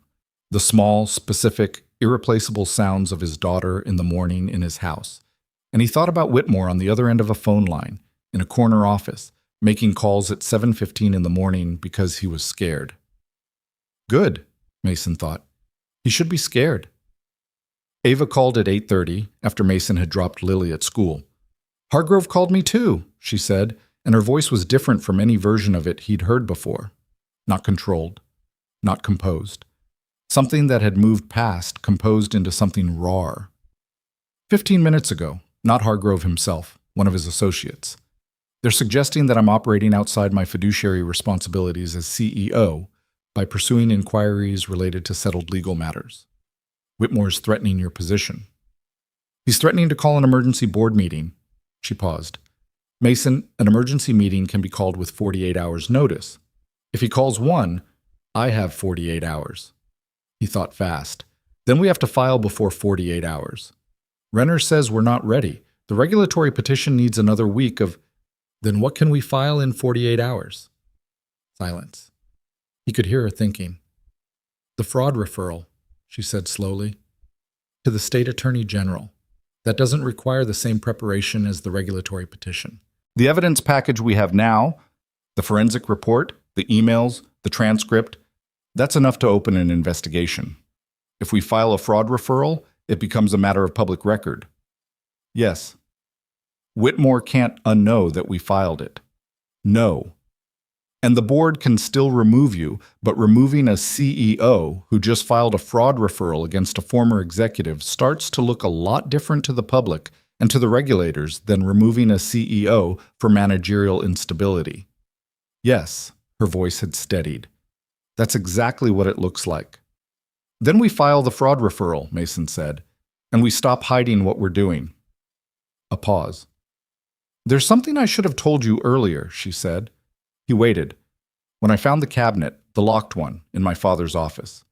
Her voice had a careful quality to it. There were things in there beyond the Aldervale documents, other projects, other files. I don't know yet how extensive it is. I only focused on Aldervale because that was where your name was. A pause.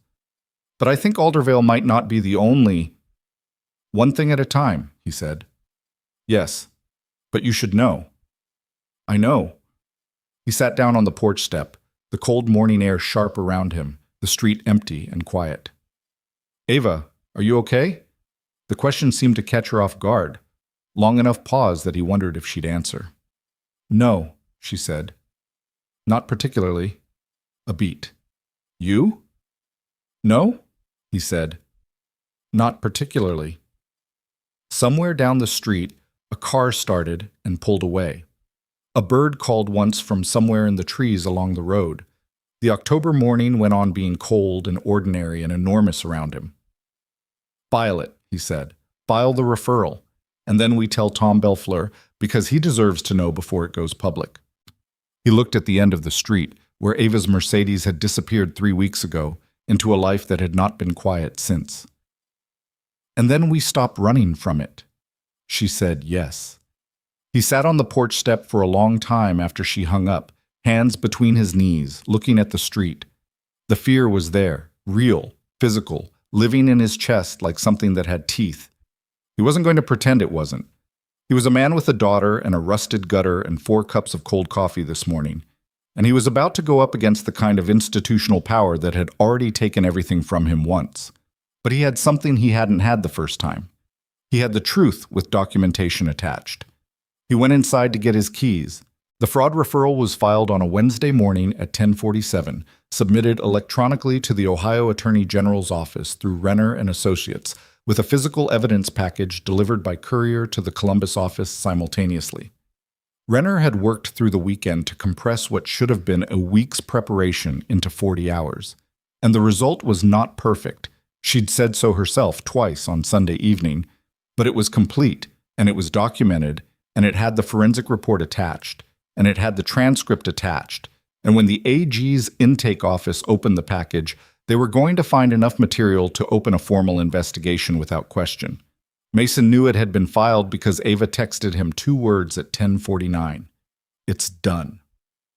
He was on a job site in Mill Haven when the message came through. A bathroom renovation for a couple on the north side of town.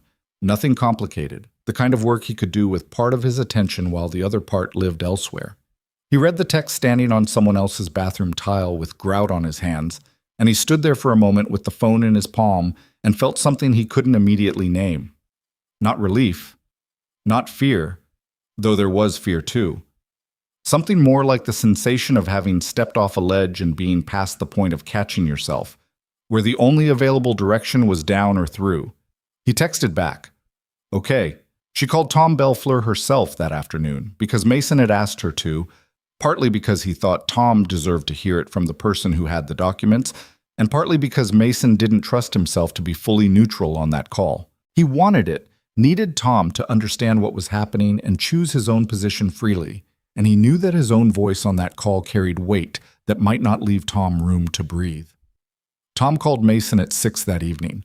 Lily was doing homework at the kitchen table, so Mason took the phone to the back porch, standing in the cold with his jacket half zipped.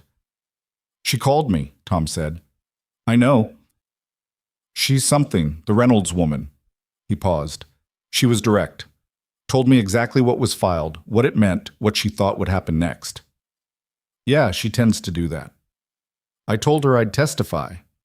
Tom's voice had a roughness to it, like he'd been thinking hard and the thinking had worn something down.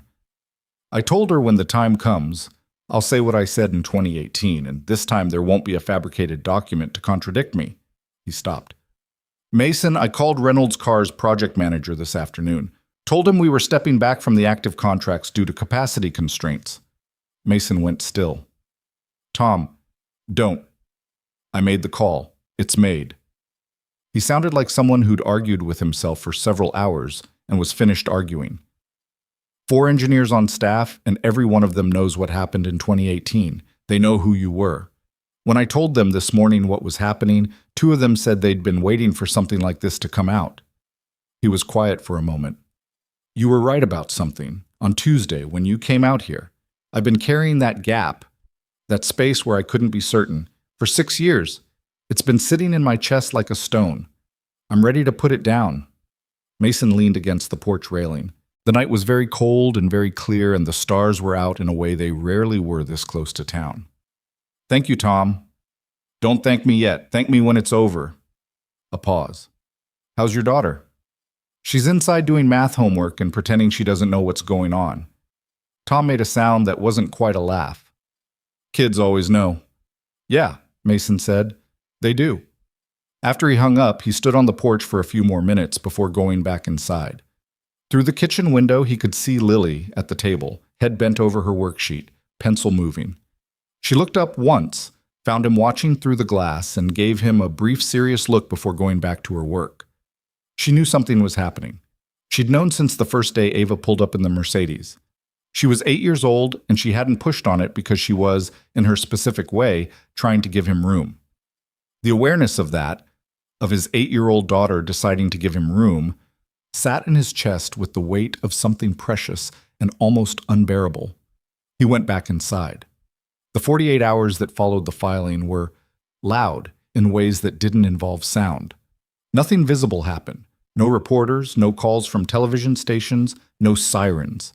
The fraud referral was not yet public. It was a formal submission to a government office, which meant it existed in that bureaucratic in-between where things were real but not yet seen. But things moved underneath the surface. Renner called Thursday morning to say that Reynolds Carr's legal team had already made contact with the AG's office, not to obstruct technically, but to establish their presence and signal their resources. Standard corporate practice when a referral came in: show up fast and show up big, make sure the investigators knew they were going to be in for a fight. Whitmore canceled the emergency board meeting, which surprised Mason until Ava explained it, calling an emergency board meeting to remove a CEO who had just filed a fraud referral with the Attorney General would look in the public record exactly like what it was. So Whitmore had reversed course, at least temporarily, which meant he was recalibrating, which meant he was scared and doing the math on his options. The board itself was another matter. Ava called Mason on Thursday evening and told him she'd spent the afternoon in a 3-hour call with the board's independent directors, the ones who weren't in Whitmore's pocket, walking them through the evidence. She described it in a way that suggested the call had been precisely as uncomfortable as 3 hours of telling a group of wealthy fiduciaries that the company they'd invested in had been built partly on a buried crime. How did they take it? Mason asked. 3 of the 5 independent directors are now cooperating fully with the referral, she said. The other 2 are waiting to see which way the wind blows, which is a pause. At least they're not opposing, and the 2 board members who are aligned with Whitmore are very, very quiet right now, which might be the most frightening thing of all. Quiet because they're backing down, or quiet because they're planning? I don't know yet. She sounded tired in a way he hadn't heard before. Not emotionally tired, but physically, the kind of exhaustion that came from sustained performance under pressure for days without enough sleep. I think the next move is going to come from Whitmore directly. He's going to do something. I just don't know what. She was right, and it took 6 more days to find out what. On a Tuesday afternoon, 11 days after the fraud referral was filed, a story appeared on the website of a business news outlet called Capital Market Observer. It was bylined by a reporter named Scott Farley, and the headline read, "Reynolds Carr faces internal rift as CEO, pursues discredited safety claims." The story described, with several inaccuracies that were clearly not accidental, the Aldervale case as a settled matter that the current CEO was reopening in what unnamed sources described as a misguided attempt to rewrite her father's legacy. It quoted those unnamed sources characterizing the forensic evidence as contested and the audio recording as potentially taken out of context. It described Mason as a former Reynolds Carr employee who was found to have contributed to safety violations that led to a fatal accident. He read it on his phone in a parking lot after a hardware store run, sitting in his truck, and the specific quality of the anger that moved through him was something he hadn't felt in a long time. Not hot anger, cold, the kind that settled into the spine and stayed. He called Ava. "I've read it," she said before he could speak. "Unnamed sources. Whitmore, or someone close to him. The language mirrors internal talking points I've heard Whitmore use in board presentations, specifically the phrase, 'rewrite her father's legacy.' That's his language." Her voice was controlled, but he could hear something underneath it. "Farley is a real reporter. He has a real byline. He's been fed information specifically framed to preempt the public story. He can't substantiate the characterization of the forensic evidence as contested. Okafor's report is unambiguous. He doesn't need to substantiate it before we publish our version. He just needs to plant the framing." She paused. "This is the move. Before we can control the narrative ourselves, they put a version out that makes this look like a family drama and a disgruntled former employee, and that becomes the first thing people read when they search our names. So what do we do?" A long pause. When she spoke again, something had changed in her voice. Not uncertainty, but the sound of a decision being made in real time, like he could actually hear the moment it landed. "We hold a press conference," she said. "We stop waiting for the legal process to generate its own disclosure. We call reporters, we invite cameras, and we tell the entire story ourselves, in public, with the evidence visible and on record." He was quiet. "I know," she said. "It's a risk. Legally, Renner has concerns about the timing relative to the AG investigation. But if we let Whitmore's framing stand unchallenged for another week or two, we're going to be fighting uphill on the public story for the entire duration." He thought about Lily. He thought about his name on a business news website, attached to contributed to safety violations that led to a fatal accident. He thought about how that sentence would exist forever on the internet, findable, searchable, something his daughter could find in 10 years on any device. "Schedule it," he said. "You're sure?" "I'm sure." He started the truck. "Where?" "Columbus. Reynolds' car headquarters. I want to do it in front of the building." He almost said something about that being dramatic, and then he decided it was exactly the right call. "When?" "Friday, 4 days. That gives Renner time to prepare a response brief and gives us time to brief the independent board directors so they're not blindsided." She paused. "Mason, I need to ask you something." "Ask." "Can you speak at it? Not just be present? Actually speak.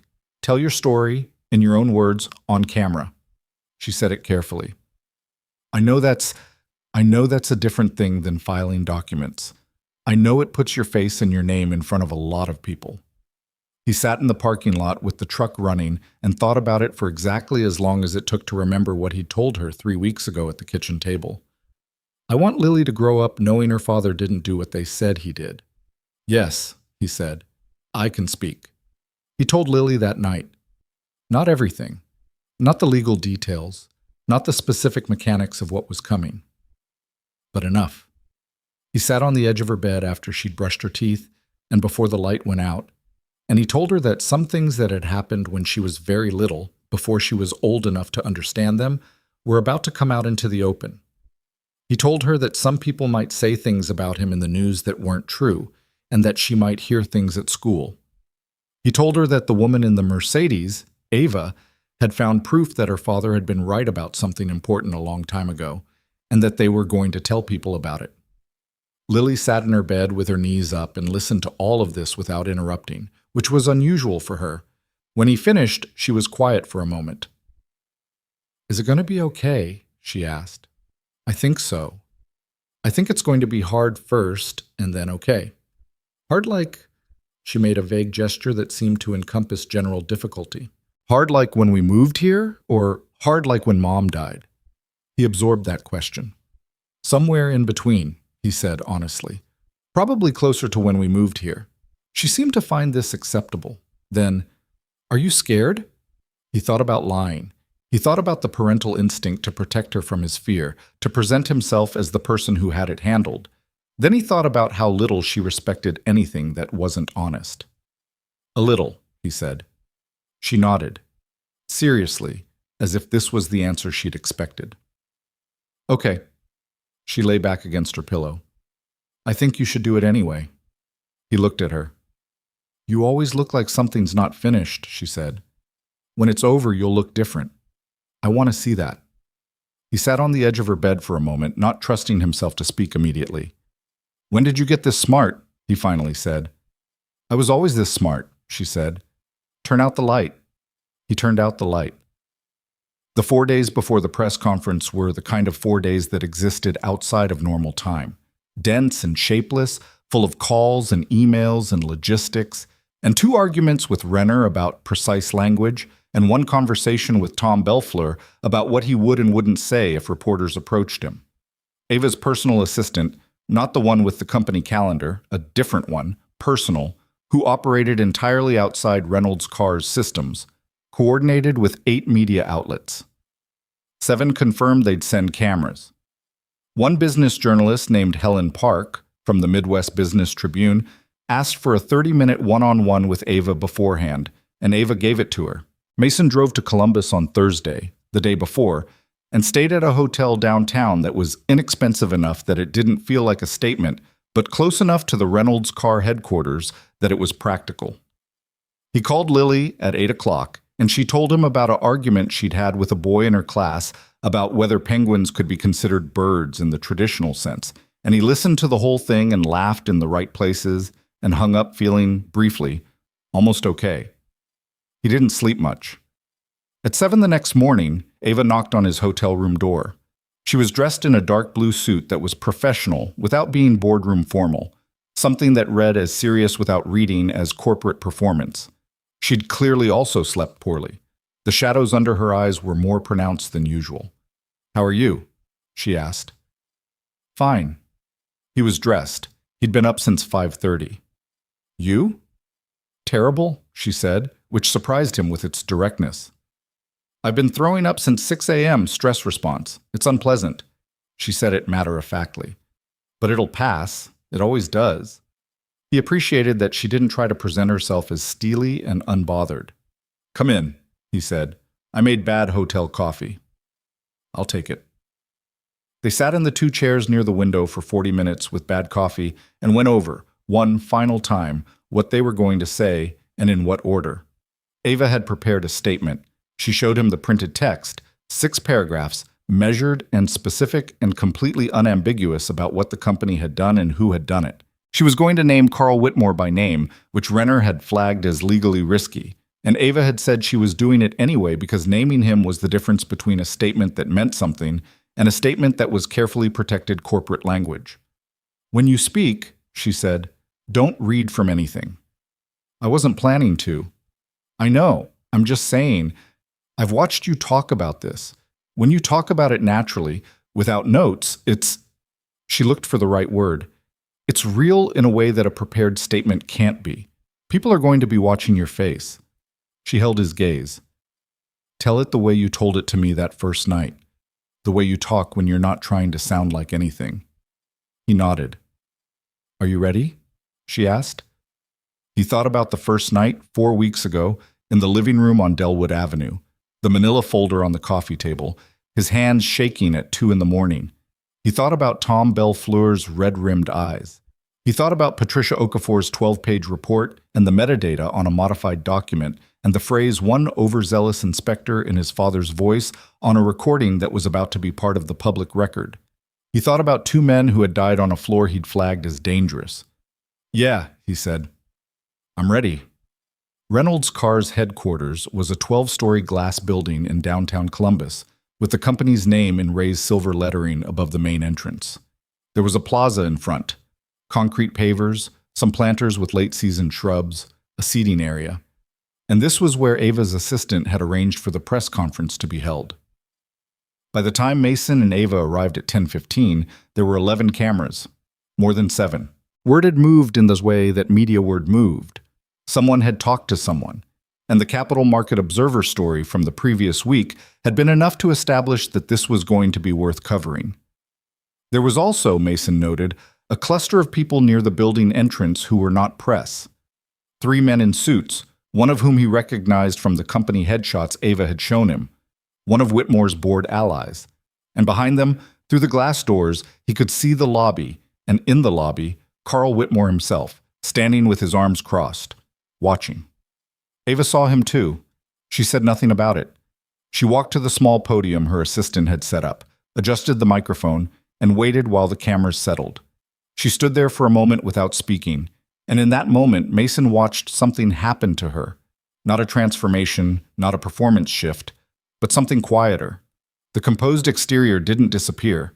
It became something else, something that had cost her something real to put on. He recognized it because he'd seen it on her face in the kitchen in Millhaven, sitting across from him with the transcript in her hands and her voice careful and her father's words between them. She began. She spoke without reading. She'd memorized the statement, or something close to it, but she wasn't reciting. She was talking in the tone of someone who'd been holding something for a long time and had decided to put it down in front of everyone. She described the Aldervale Riverside project. She described the southeast wing collapse and the deaths of Marcus Webb and Darnell Hutchins. She used their names, which Mason had not heard said aloud in public since the regulatory proceeding, and he watched two of the reporters react when she said them, subtle shifts in posture that said they were paying attention. She described Mason's safety reports. She described with specificity and without corporate softening what Reynolds Carr's leadership had done with those reports.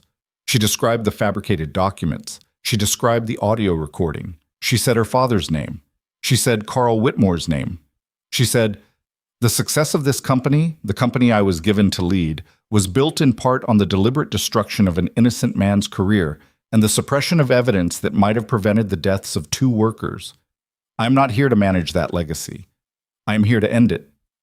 The plaza was very quiet.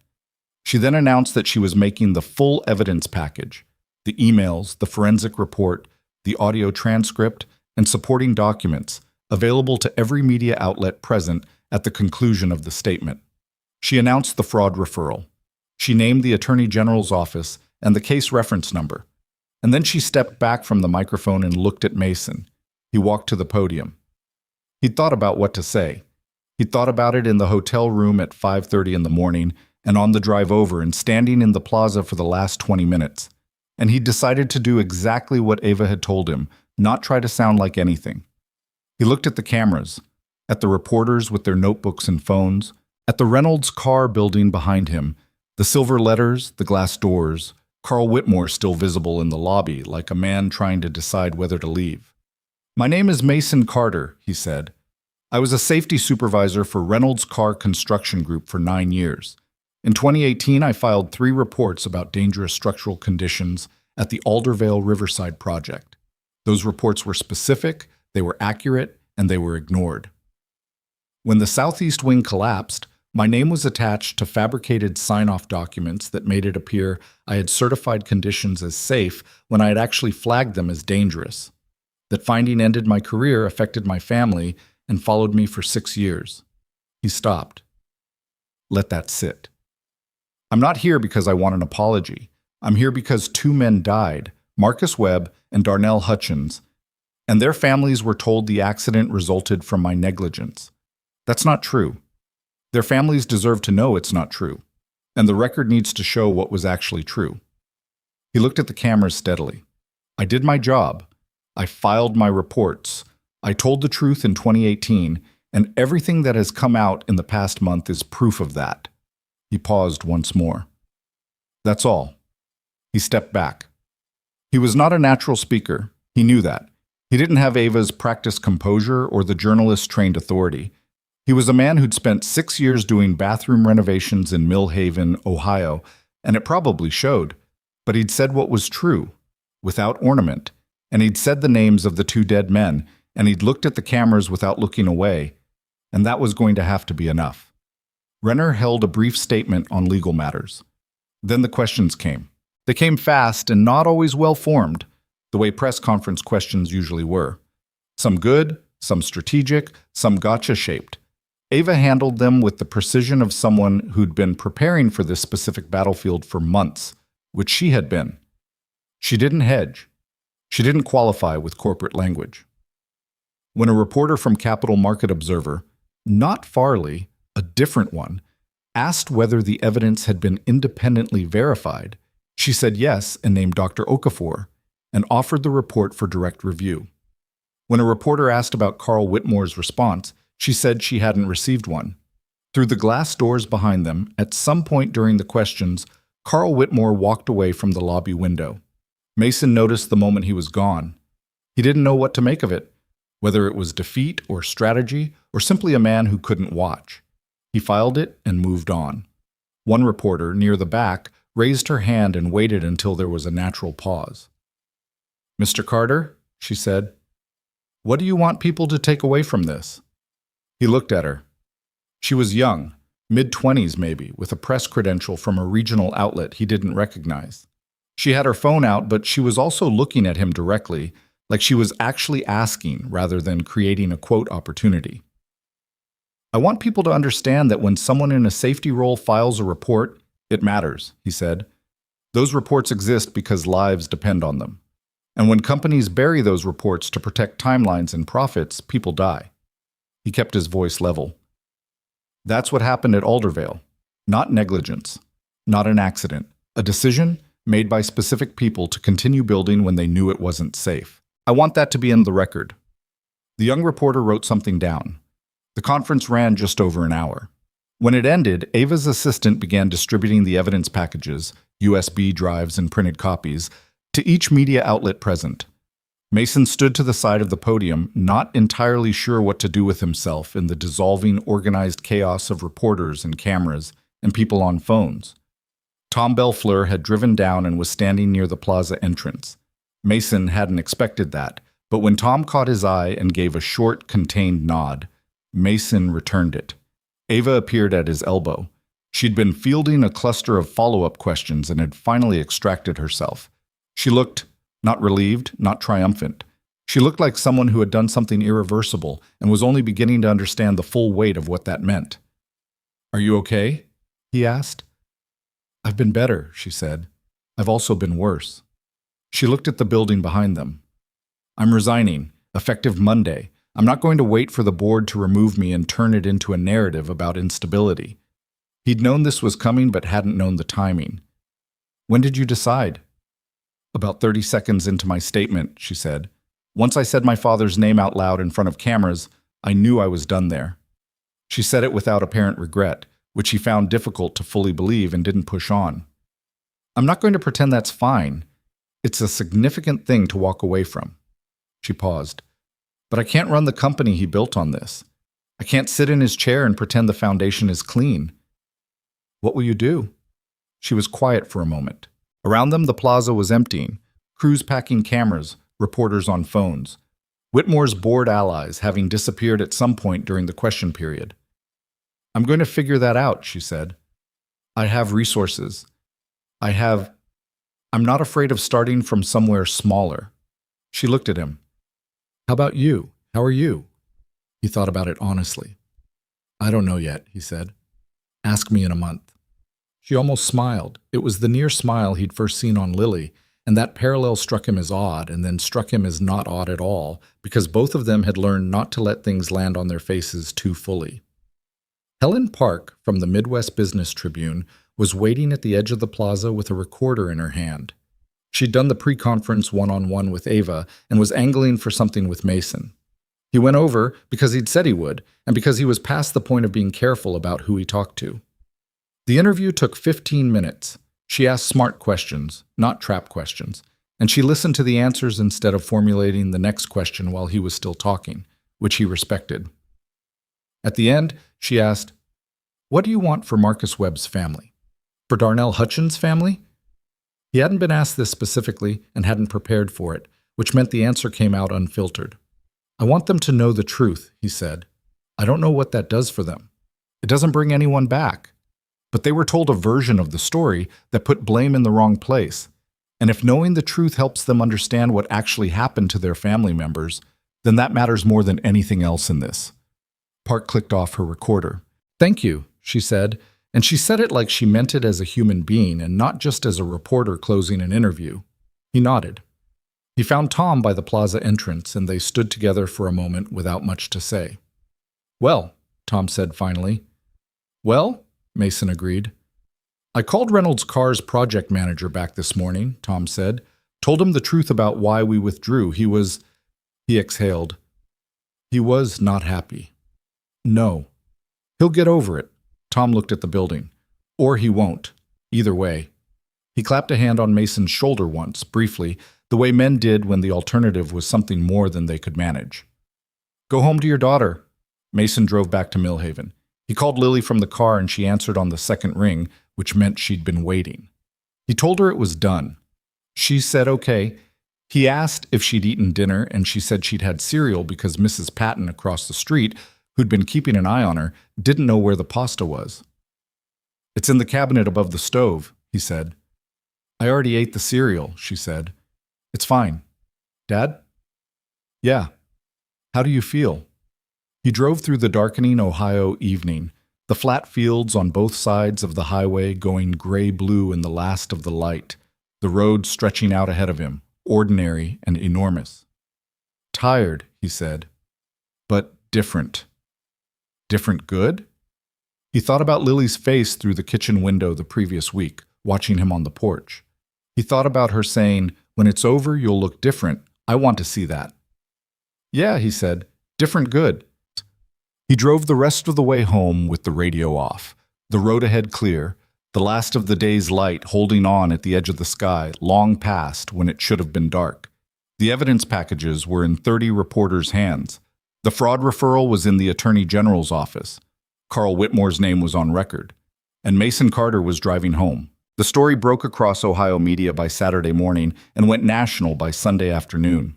Mason knew this because Lily found it first. She came into the kitchen at 8:15 on Saturday with his phone in her hand. She'd been using it to watch something on the couch and a news alert had come through. And she held the screen out to him with an expression he'd never seen on her face before. Not quite pride, not quite fear. Something that existed between those two things, in the specific territory that belongs to children who are old enough to understand that what's happening is significant, but not yet old enough to know what significance costs.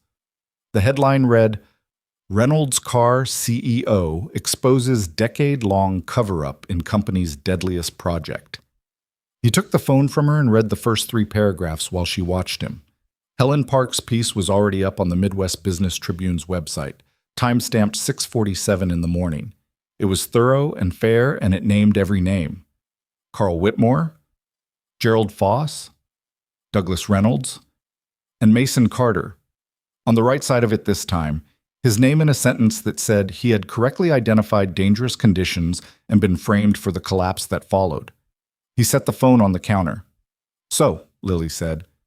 So, he said, are people going to come here? To the house? He'd thought about that.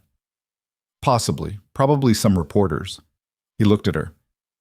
You don't have to talk to anyone. Not one single person who you don't want to talk to. She considered this. Can I go to Emma's today? Yeah, I'll call Mrs. Hargrove. She nodded, seemingly satisfied, and went to get dressed. Mason stood at the kitchen counter with his coffee and his phone and the Saturday morning coming in through the window, and he let himself read the rest of Helen Park's article slowly, because he'd spent 6 years not being able to read anything like this, and he was going to take his time. By noon, 2 news vans had parked on Delwood Avenue. He did not go out to them. He texted Ava. 2 vans outside, I'm staying in. She responded within minutes. Good call. Renner's office is handling press inquiries. Let them. He spent the afternoon doing what he always did on Saturdays when the world was being complicated. He fixed the gutter. The one on the left side of the house that had been hanging crooked for 8 months, that he'd been meaning to get to and never quite had the time or the energy. He got the ladder out of the back and climbed up there in the November cold and reattached the bracket and reset the angle and came down feeling irrationally better. The news vans drove away by 4 o'clock. He picked Lily up from Emma's at 6, and she was quiet on the ride home in the way that suggested she'd been thinking rather than suppressing. She waited until they pulled into the driveway, and then, before she got out, Emma's mom showed me the article. He turned the engine off. And? She cried, Lily said. Emma's mom. She said she always knew you weren't the kind of person they said you were. She looked out the windshield. I didn't know people thought about you like that. People we know. Mrs. Hargrove is a kind person. She said your wife would have been proud. Lily said it carefully, gauging the weight of it as she handed it to him. He sat with that for a moment. Yeah, he said. Maybe. Lily opened the car door, then stopped. I think she would have been, she said, and got out. He sat in the car alone for another minute before following her inside. The weeks that followed were not simple, and anyone who had expected them to be was not paying attention to how these things worked. The Attorney General's office opened a formal investigation within 10 days of the fraud referral, which Renner described as unusually fast and attributed to the quality of the evidence package and the media pressure that had made the case politically difficult to table. The investigation meant subpoenas. It meant depositions. It meant that Reynolds Carr's legal team, which had been enormous and aggressive, was now fighting on multiple fronts simultaneously. The AG investigation, the regulatory board petition that Mason and Renner had formally filed the week after the press conference, and the civil liability implications that were beginning to crystallize around the families of Marcus Webb and Darnell Hutchins. Carl Whitmore placed himself on administrative leave from Reynolds Carr 11 days after the press conference, which was the corporate equivalent of someone quietly leaving a building before the fire alarm went off. He did it without public statement, which meant the statement was effectively made by the absence. He'd calculated that staying in his position while under active investigation by the Attorney General made his board allies look worse than his departure did. He was wrong about that in both directions, but Mason only found this out later. Gerald Foss, the former project director who had fled to Phoenix and started his own firm, hired a criminal defense attorney within a week of the press conference. Mason knew this because Renner mentioned it, and because it appeared briefly in a trade publication that covered construction industry legal matters. The hire told its own story. The Reynolds Carr board, stripped of Whitmore's immediate influence and facing the reputational mathematics of the situation, announced that an independent review of the company's executive conduct would be conducted by an outside firm. This was the kind of announcement that boards made when they were trying to establish distance from a disaster while also trying to retain some control of what the disaster revealed. Mason read the announcement on Renner's emailed summary and felt nothing in particular about it. The board could review whatever it wanted. He wasn't waiting on the board. What he was waiting on was the state regulatory board, and that took longer than anyone wanted and shorter than Renner had warned him to expect. The formal hearing on the petition to reopen his professional finding was scheduled for late January, 8 weeks after the press conference. Mason had been told to expect 3 to 6 months for scheduling alone. The accelerated timeline was the result, Renner explained, of several things colliding at once. The AG investigation had made the fabricated documents a matter of active legal record, which gave the regulatory board strong institutional motivation to act before the AG did. The media coverage had created public pressure on the board to demonstrate responsiveness. And Tom Belfleur's formal statement, submitted with the petition, had been specific and damning enough that board staff reviewing the file had apparently escalated the case to senior review within 48 hours of receiving it. Mason drove to the state regulatory board hearing in Columbus on a Tuesday morning in January. It was cold in the specific gray-bone way that January in Ohio earned its reputation for, the sky the color of old concrete, the roads salted and dull. Tom Belfleur drove separately and met him in the parking structure. They walked in together. The hearing was formal and procedural in the way that government proceedings were, which meant it was simultaneously important and dull, with the importance and the dullness occurring in alternating intervals. An administrative panel of 5, 2 engineers, 1 attorney, 1 former state safety official, and a chairperson whose background Mason couldn't determine from looking at her, sat across a long table.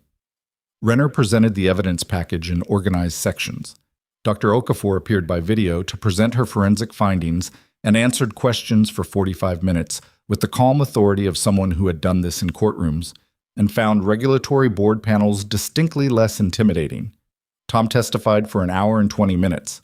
He was not a natural witness in the way that polished attorneys and prepared experts were natural witnesses.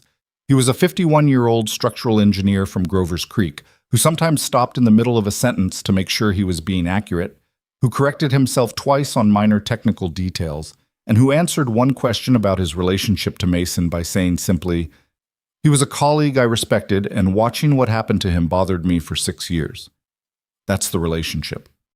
He was, Mason thought, exactly the right kind of witness for exactly this moment, because he looked like what he was, a man telling the truth because it was the truth, without performance or preparation coding it. Mason testified last. He sat at the table across from the panel and answered questions for 2 hours about the reports, about the specific technical findings, about the conversations he'd had with site management, about the timeline pressures, about what he'd observed on the floor of the southeast wing with his own instruments, about what he'd been told about those observations afterward by the company's legal team during the original investigation. The chairperson of the panel asked him, near the end, "Mr. Carter, in the original proceeding, did you at any point misrepresent your findings or fail to fulfill the reporting requirements of your position?" He looked at her directly. "No." "You're certain?" "I'm certain. I filed 3 reports over 4 months. I used the correct channels. I flagged the issues at the highest severity level available to me within the company's internal system. I have always known what I filed and what it said." She made a note. She didn't respond immediately, which might have felt like uncertainty, but didn't read that way. It read like someone writing down something they were going to want to reference precisely. The hearing closed at 4:15 in the afternoon. The panel went into deliberation. Renner told him it would be at minimum 2 weeks before a decision, possibly longer, and that he should go home and try not to monitor the news obsessively. He drove back to Millhaven and picked Lily up from school and made pasta for dinner, the actual pasta from the cabinet above the stove. And they sat at the kitchen table and she told him about a science project she was doing on weather patterns, and he listened and asked questions and did not think about regulatory panels or attorney general investigations or Carl Whitmore for the entire length of the meal, which was the most complete mental rest he'd had in 3 months. The decision came in 11 days. Renner called at 9 in the morning on a Thursday. Lily was at school. Mason was in the kitchen with cold coffee, which had become his default state of existence. "The panel voted unanimously," Renner said, and her voice carried something in it that she didn't usually allow in professional calls. A warmth, a human quality, like she'd been holding it back all the way to this moment. "The 2018 finding against you has been vacated. The regulatory record will reflect that the finding was obtained through fraudulent documentation. Your professional license is to be reinstated pending a routine administrative review, which in cases of vacated findings is typically completed in 4 to 6 weeks. She paused. "Mason, you're cleared." He sat down. He hadn't been planning to sit, he was standing at the counter, but his legs made the decision for him, and he sat in the kitchen chair and held the phone against his ear and heard Renner saying something else about next steps and administrative processes, and he wasn't entirely tracking it. "Mason, are you still there?" "Yeah," he said. "I'm here. Sorry. Keep going." She kept going. He listened. When the call ended, he set the phone on the table and sat in the kitchen for a long time, looking at the window, at the gray January light coming in, at the mug with the cold coffee in it, at the ordinary specific objects of his ordinary life on Delwood Avenue. 6 years. He thought about the night he'd gotten the original finding, sitting in his attorney's office in a rental building on the east side of Millhaven, the fluorescent lights humming, the attorney across the desk saying, "I'm sorry." This is the outcome with the expression of a man who had delivered this kind of outcome before and had learned to keep his face arranged but not quite managed it. He thought about driving home that night to the apartment they'd been renting after losing the house. Sarah sitting on the couch with Lily asleep in the next room, and the look on Sarah's face when he'd come in the door and she'd known without him saying anything. He thought about Sarah, who would not get to know this. He let that sit. He didn't try to move past it quickly. Grief had its own timing, and he'd stopped fighting that a long time ago. Then he called Ava. She picked up on the first ring, which meant she'd been waiting. He said, "They vacated it." The sound she made on the other end was not quite words. A breath, a release, something that had been held since October. Then, "Unanimous?" "Unanimous." "Good." Her voice cracked on that single word, and she didn't try to fix it, which he noticed. "That's Mason. That's the right outcome." "Yeah." He looked out the window. "Where are you?" "My apartment. I've been..." She paused. I resigned from Reynolds' car 3 months ago, and I've been figuring out what comes next, which has been, she seemed to search for the accurate word, disorienting. He'd known this about her in a general way, but they hadn't talked often since the press conference. Both of them had been absorbed in the specific demands of what they'd set in motion. Him with the regulatory process and the preparation for the hearing, her with the aftermath of her resignation and the legal obligations that came with being the whistleblower in an active AG investigation. They'd talked 4 times, maybe 5, in 3 months. Substantive calls, not small talk. "How are you doing?" he asked. "Honestly?" A pause. "Some days fine. Some days I wake up and I realize I've walked away from everything I spent the last 7 years working toward, and I have to figure out what I'm doing next from essentially the beginning." She said it without self-pity, but plainly. "I knew this was coming. I made the choice. That doesn't make it simple." "No," he said. "It doesn't." "But you're cleared." He could hear her composing herself. "And the AG investigation is moving. Whitmore's going to be charged. Renner told me last week she thinks the evidence is strong enough for a fraud and obstruction referral. That's going to take time, but it's going to happen." She paused. "And the families," Marcus Webb's sister called the AG's office 2 weeks ago. She wanted to understand what had been found. They're being briefed. He'd known this was in process, but hearing it said aloud did something to him. 2 families who had spent 6 years knowing only the false version of what had killed their people. "Has anyone spoken to them directly?" "About—" "I have," Ava said quietly. "I called Marcus Webb's sister myself 3 weeks ago." A pause that held weight. "That was the hardest conversation I've had through all of this. Harder than the board. Harder than the press conference." "What did she say?" "She was quiet for a long time. And then she said she'd always felt something was off about the official story, that Marcus was meticulous, that everyone who knew him couldn't reconcile the official account with the person they knew." Ava's voice had gone careful. "She was angry. She had every right to be angry. She directed some of that at me, at my family, at the company, and I let her, because she was right." A pause. "We talked for an hour and 40 minutes. At the end she said, 'At least now I know.'" Another pause. "I don't know if that's enough. I don't think it is. But it's what the truth can give them right now." He sat with that for a moment. "At least now I know. It wasn't justice. It wasn't restoration. It was just the truth, which was the most fundamental thing and also, sometimes, the least satisfying thing to receive because it couldn't undo what had already happened. But it was the truth. And the absence of it had been a wound, and now it wasn't absent anymore." "Start something new," he said. She paused. "Sorry?" "You said you're figuring out what comes next."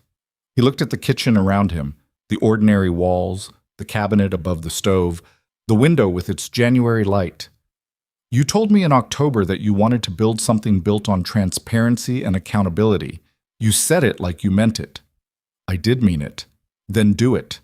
You have resources and you know the industry. You know where every corner gets cut and why.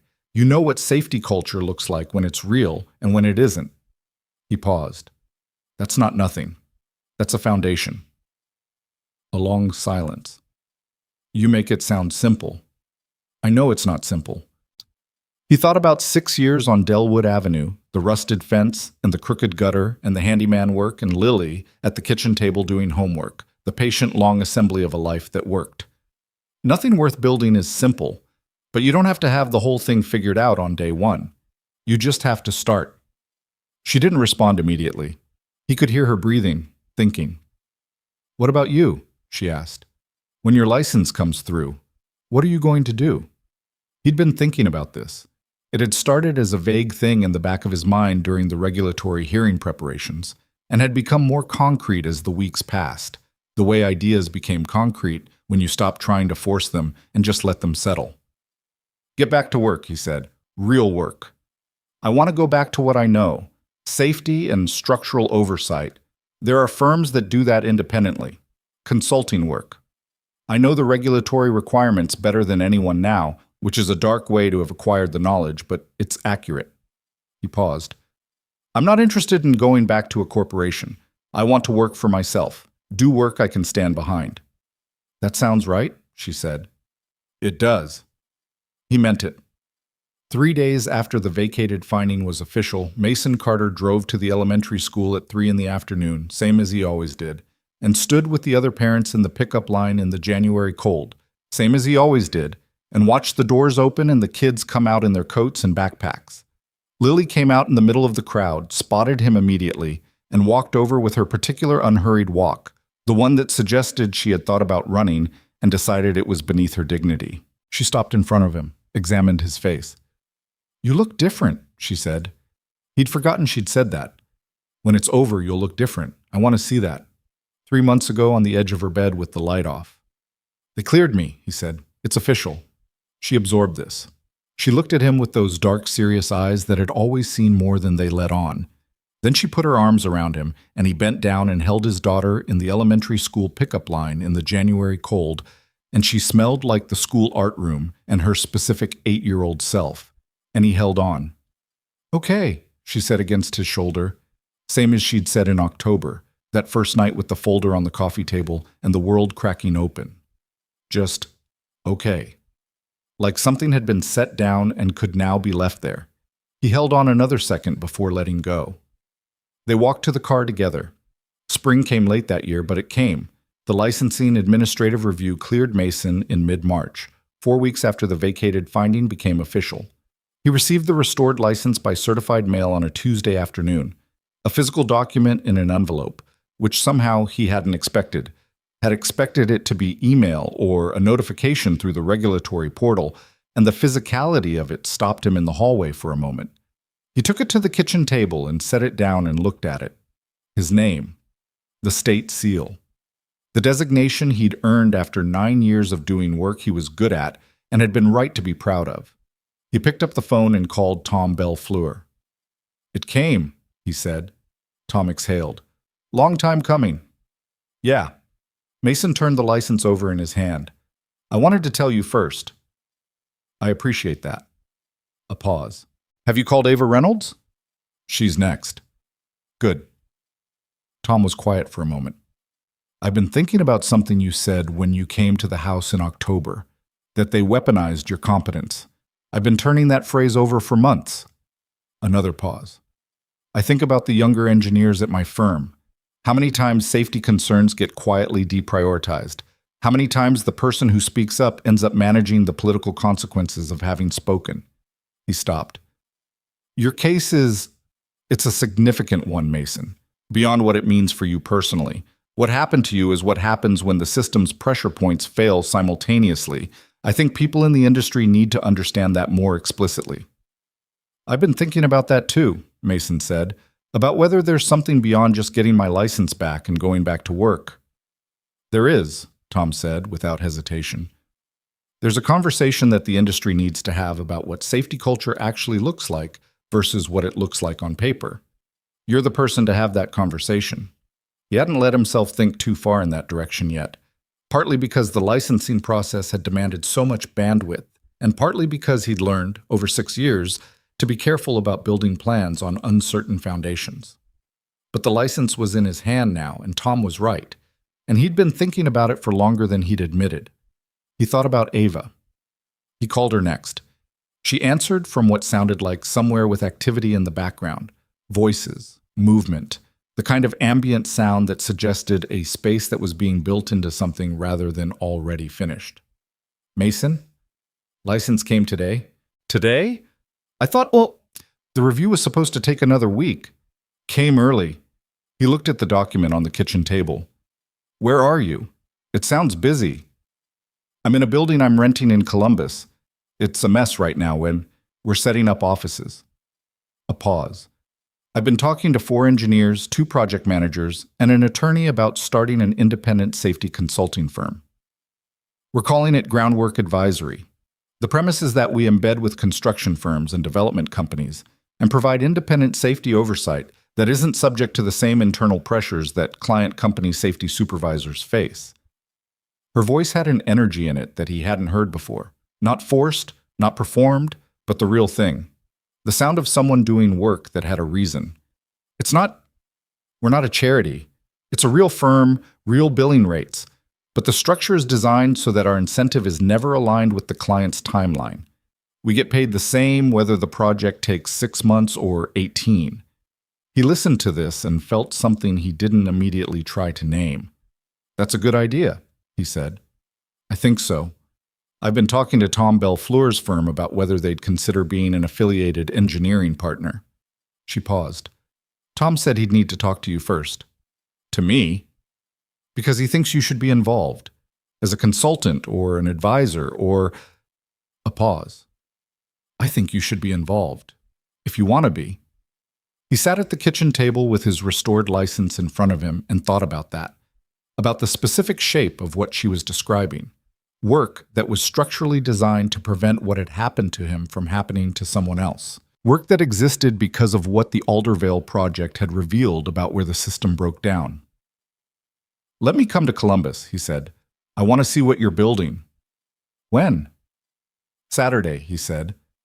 I'll bring Lily. She's been asking about you. A pause. She has? She wants to know if your shoes are still nice, he said. She laughed. It was an uncalculated sound, surprised out of her, and it was the first time he'd heard her actually laugh in the 4 months since October. It changed her voice entirely, made her sound closer to 30 than whatever age the composed exterior added to her. Saturday, she said. Come see. He drove to Columbus on a Saturday in late March with Lily in the passenger seat, which she'd recently decided was her permanent position now that she was tall enough not to need a booster seat and considered the back seat beneath her.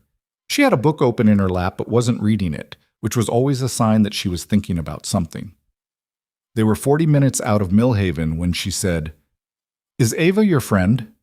He considered the question. It was a more specific question than it sounded. Yeah, he said. I think so. How did you know when you stopped being mad at her? He glanced at her.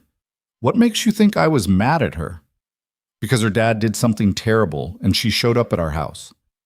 Lily said this with the directness of a child who'd been thinking about it for months. That would make me mad. He thought about it honestly.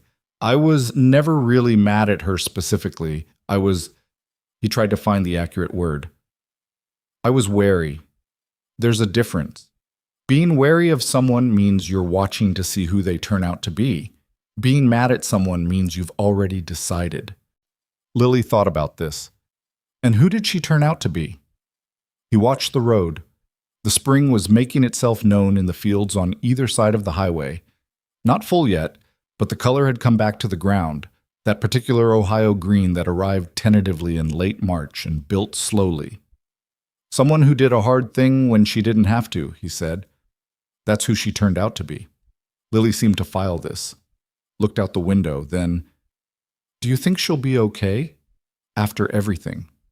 I think she's going to be more than okay. He meant it.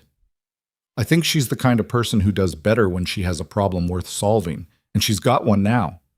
Like you, Lily said. He looked at her. She was looking out the window, not at him, her book still closed in her lap. You're better when you have something to fix, she said. You always have been. He let that sit for a mile or two. When did you figure that out? I've always known it, she said. You just needed to catch up. The building Ava was renting was in a neighborhood that was mid-transition, the kind of area where old manufacturing space and new small businesses existed in a slightly uncomfortable adjacency, where the coffee shop had reclaimed wood walls and the building next door still had a faded painted sign for a company that had closed in 1987. The space itself was a third-floor suite, still being set up, with desks being assembled and boxes stacked along one wall, and a whiteboard covered in organizational diagrams that someone had added to and partially erased and added to again. Ava met them at the door. She looked different from every version of herself Mason had seen. Not the composed CEO in the charcoal coat, not the exhausted woman with shadows under her eyes at the hotel in Columbus, not the person in the dark blue suit standing at a podium in front of cameras. She was in jeans and a flannel shirt, hair loose, and she was holding a cup of coffee and she looked like herself. Whatever that meant specifically, it was different from everything else, and Mason registered it without fully examining it, Lily examined Ava's shoes immediately. "Those are nice," she confirmed. "Thank you," Ava said, apparently genuinely pleased by this evaluation. "They're better than the ones you had before." "I'll take that as a compliment." Lily walked past her into the office with the proprietorial air of someone who had decided it was interesting and was going to look at everything. Mason followed Ava inside. She showed him around the space, what was there and what was planned, where the desks were going, and what the structure of the team looked like. 2 of the engineers she'd hired were there on a Saturday because the launch timeline was aggressive, and they were that kind of people, and Mason talked to both of them. They were good. He could tell within 10 minutes of talking to someone in this industry whether they were good or whether they were people who had learned the right language without learning the underlying thing the language was supposed to describe. These 2 knew what they were talking about, asked the right questions, and had opinions about methodology that they defended when pushed. Good signs, all of them. He and Ava sat in the 2 finished chairs near the window, while Lily was investigating a box of office supplies that she deemed worthy of attention. "Whitmore's being charged," Ava said. "Renner told me Thursday. Fraud and obstruction. The AG's office is also referring Gerald Foss's case to the Arizona AG." She looked at her coffee cup. "It's going to take time. These things always take time. But it's moving." "Yeah." He'd heard from Renner, too, on a brief call. "And the families?" "Marcus Webb's sister has retained an attorney. I think there's going to be a civil action against the company. That's—" She paused. "That's right. Whatever it costs the company, that's right." She looked at him directly. "Darnell Hutchins had a son. He's 12 now. He was 6 when his father died. His grandmother has been raising him." She stopped. "I've been in contact with the family. I don't know what the right thing to do is exactly. I'm trying to figure that out." "There's no perfect answer," Mason said. "There's just what you can actually do, and doing it." "I know." She looked at the whiteboard across the room, the organizational diagrams and the partially erased notes, and the evidence of something being built out of uncertain parts. "That's what this is, partly, what I can actually do." She looked at him. "Will you consult for us? Officially?" "I'm going to need to set up my own structure first," he said. "A few weeks probably, but yes." She nodded. Something settled in her expression. Not relief exactly, but the resolution of something that had been held open. Lily appeared from behind the box of office supplies. "This place needs plants," she said. They both looked at her. "It's too plain," she said, gesturing at the walls with the authority of someone who had clearly been thinking about this for some time. "Plants make people work better. I read it." "Where did you read it?" Ava asked. Lily considered. "I think it was on a thing at the dentist's office." She shrugged. "Still counts." Ava looked at Mason. He looked at Ava. "She's not wrong," he said. "She's really not," Ava agreed. On a Saturday in late May, the Millhaven Community Center opened on a parcel of land on the north side of town that had been a vacant lot for 11 years. An empty rectangle of cracked asphalt that the city had been trying to develop for longer than Mason had lived on Delwood Avenue. The project was a public-private partnership, one of Groundwork Advisory's first official consulting assignments, which was not a coincidence. Ava had actively sought it out because it was the right scale for a new firm, and because it was in Millhaven, and when Mason had asked her why Millhaven specifically, she'd said, "Because this is where you rebuilt your life. It seems like a reasonable place to build something new." He hadn't known what to say to that, and so he'd said nothing, which she seemed to understand. The opening was a modest event, a Saturday afternoon ribbon cutting with the mayor and some city council members and several dozen residents and a local news crew from the regional station. There was a folding table with coffee and cookies. Someone had brought a balloon arch that was slightly lopsided. The community center itself was functional and clean and well built, and Mason knew this because he'd personally reviewed the structural documentation for every phase of construction, which had been the point. Lily had dressed up. Not formally, she didn't own anything formal, but she'd put on a dress she reserved for occasions and her good shoes, and she'd done something with her hair that suggested she'd tried, and then abandoned trying, but the attempt was visible, which Mason found completely and specifically wonderful. Ava came. She'd driven from Columbus, arriving 20 minutes before the ribbon cutting, still in the phase of life where driving 2 hours to Millhaven was a thing she did on a regular basis. She'd brought the 4 engineers from her firm, who stood together near the coffee table and looked slightly uncertain about the balloon arch, but were making the best of it. Tom Belfleur came with his wife, a warm, practical woman named Diane, who shook Mason's hand and said it's past time in a tone that encompassed about 3 years of things Tom had presumably said at home, and Mason liked her immediately. The mayor said some words. A city council member said some words. Ava was introduced as the consulting firm's director and said brief, appropriate words about community investment and transparent building practices that were specific enough to mean something and short enough not to overstay their welcome. Mason was not on the speaking program. He stood with Lily near the entrance to the building, watching it all in the May afternoon light that had the specific warmth of a season finally fully arrived. Lily put her hand in his at some point during the speeches. She was 9 now. Her birthday had been in April, and 9 was old enough to have stopped doing this as a default, had become more selective about it in the way that kids gradually traded physical closeness for verbal closeness as they got older. So he noticed it and held on. Afterward, when the speeches were done and people were milling around the coffee table and the slightly lopsided balloon arch and the bright interior of the new building, Lily looked up at him. "Dad," she said, "is the debt paid?" He looked at her. The question caught him sideways. He'd forgotten he'd used that word. In October, the night he'd tried to explain why Ava had come to their door. Someone who found something that belongs to me. And Lily, who forgot nothing, had been carrying the word debt for 8 months. He thought about what to say. He thought about the real answer, the honest one, because Lily had always known when he was offering her something less than honest and had never let it pass.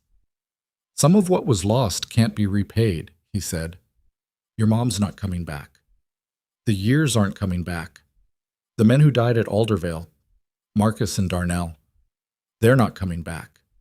He looked at the building in front of them, at the people moving in and out of it, at the ordinary human activity of a community using a space that had been built correctly by people who had cared whether it was correct. "But the record's right now. My name means what it should mean, and something is being done with all of it, instead of just letting it sit in a drawer somewhere." She thought about this. "That's not nothing," she said finally. "No," he said, "it's not nothing." Ava came over a few minutes later, extricating herself from a conversation with 2 of the city council members who had apparently had follow-up questions about independent safety consulting that she was politely but firmly deprioritizing. She stopped beside them and looked at the building. "It's good," she said. "Not triumphant, not performatively satisfied, just honest." "It's a good building." "It is," Mason agreed. Lily looked at Ava. "He said the debt isn't fully paid," she said. Ava glanced at Mason, then back at Lily. "He's right." "But it's something," Lily said. "Yes." Ava looked at the building, then at the street beyond it, at the ordinary May afternoon in Mill Haven, Ohio, with its particular mix of the worn and the new. "It's definitely something." They stood there for a while, the 3 of them, in the afternoon light. Tom Belfleur caught Mason's eye from across the courtyard and lifted his coffee cup slightly, and Mason nodded back. A kid ran past chasing another kid, both of them laughing, dodging around the lopsided balloon arch without noticing it. The regional news crew packed their camera back into their van. The world continued in its ordinary, imperfect way. Mason thought about something he'd understood slowly over the 8 months since October. Understood not all at once, but incrementally, the way structural knowledge accumulated. One documented detail at a time, one reviewed calculation at a time, until the full picture became visible. He'd spent 6 years believing that getting through each day was the same thing as living. And it wasn't the same thing. Getting through was the floor, the bare minimum, the lowest structural requirement. Living was something you chose to do above the floor, and it required you to believe that the floor would hold. He'd thought the floor was gone. It turned out the floor had been there all along. They'd just buried the documents that proved it. He was still the same person who'd spent 6 years on Delwood Avenue, making lunches and fixing gutters and putting a daughter to bed at 8:30 and being quietly, persistently angry about something he couldn't prove. He wasn't transformed. He wasn't cleaned up and untroubled and launched into a frictionless future.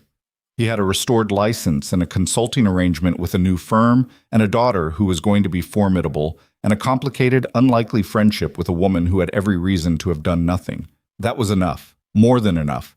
More than he'd had in a long time. Lily pulled her hand from his because she'd spotted Emma Hargrove across the courtyard, and that took priority, and she went. He watched her go. "She's going to be something," Ava said, watching too. "She already is," Mason said. Same words he'd said in October, in the living room on Delwood Avenue with the manila folder on the table and the world cracking open around them. But the weight of them was different now. Lighter, somehow, without being any less true. The afternoon held. The building stood. And Mason Carter, 33 years old, license restored, record corrected, debt not paid but acknowledged and answered, stood in the May light in Millhaven, Ohio, and breathed. That was all. And it was enough.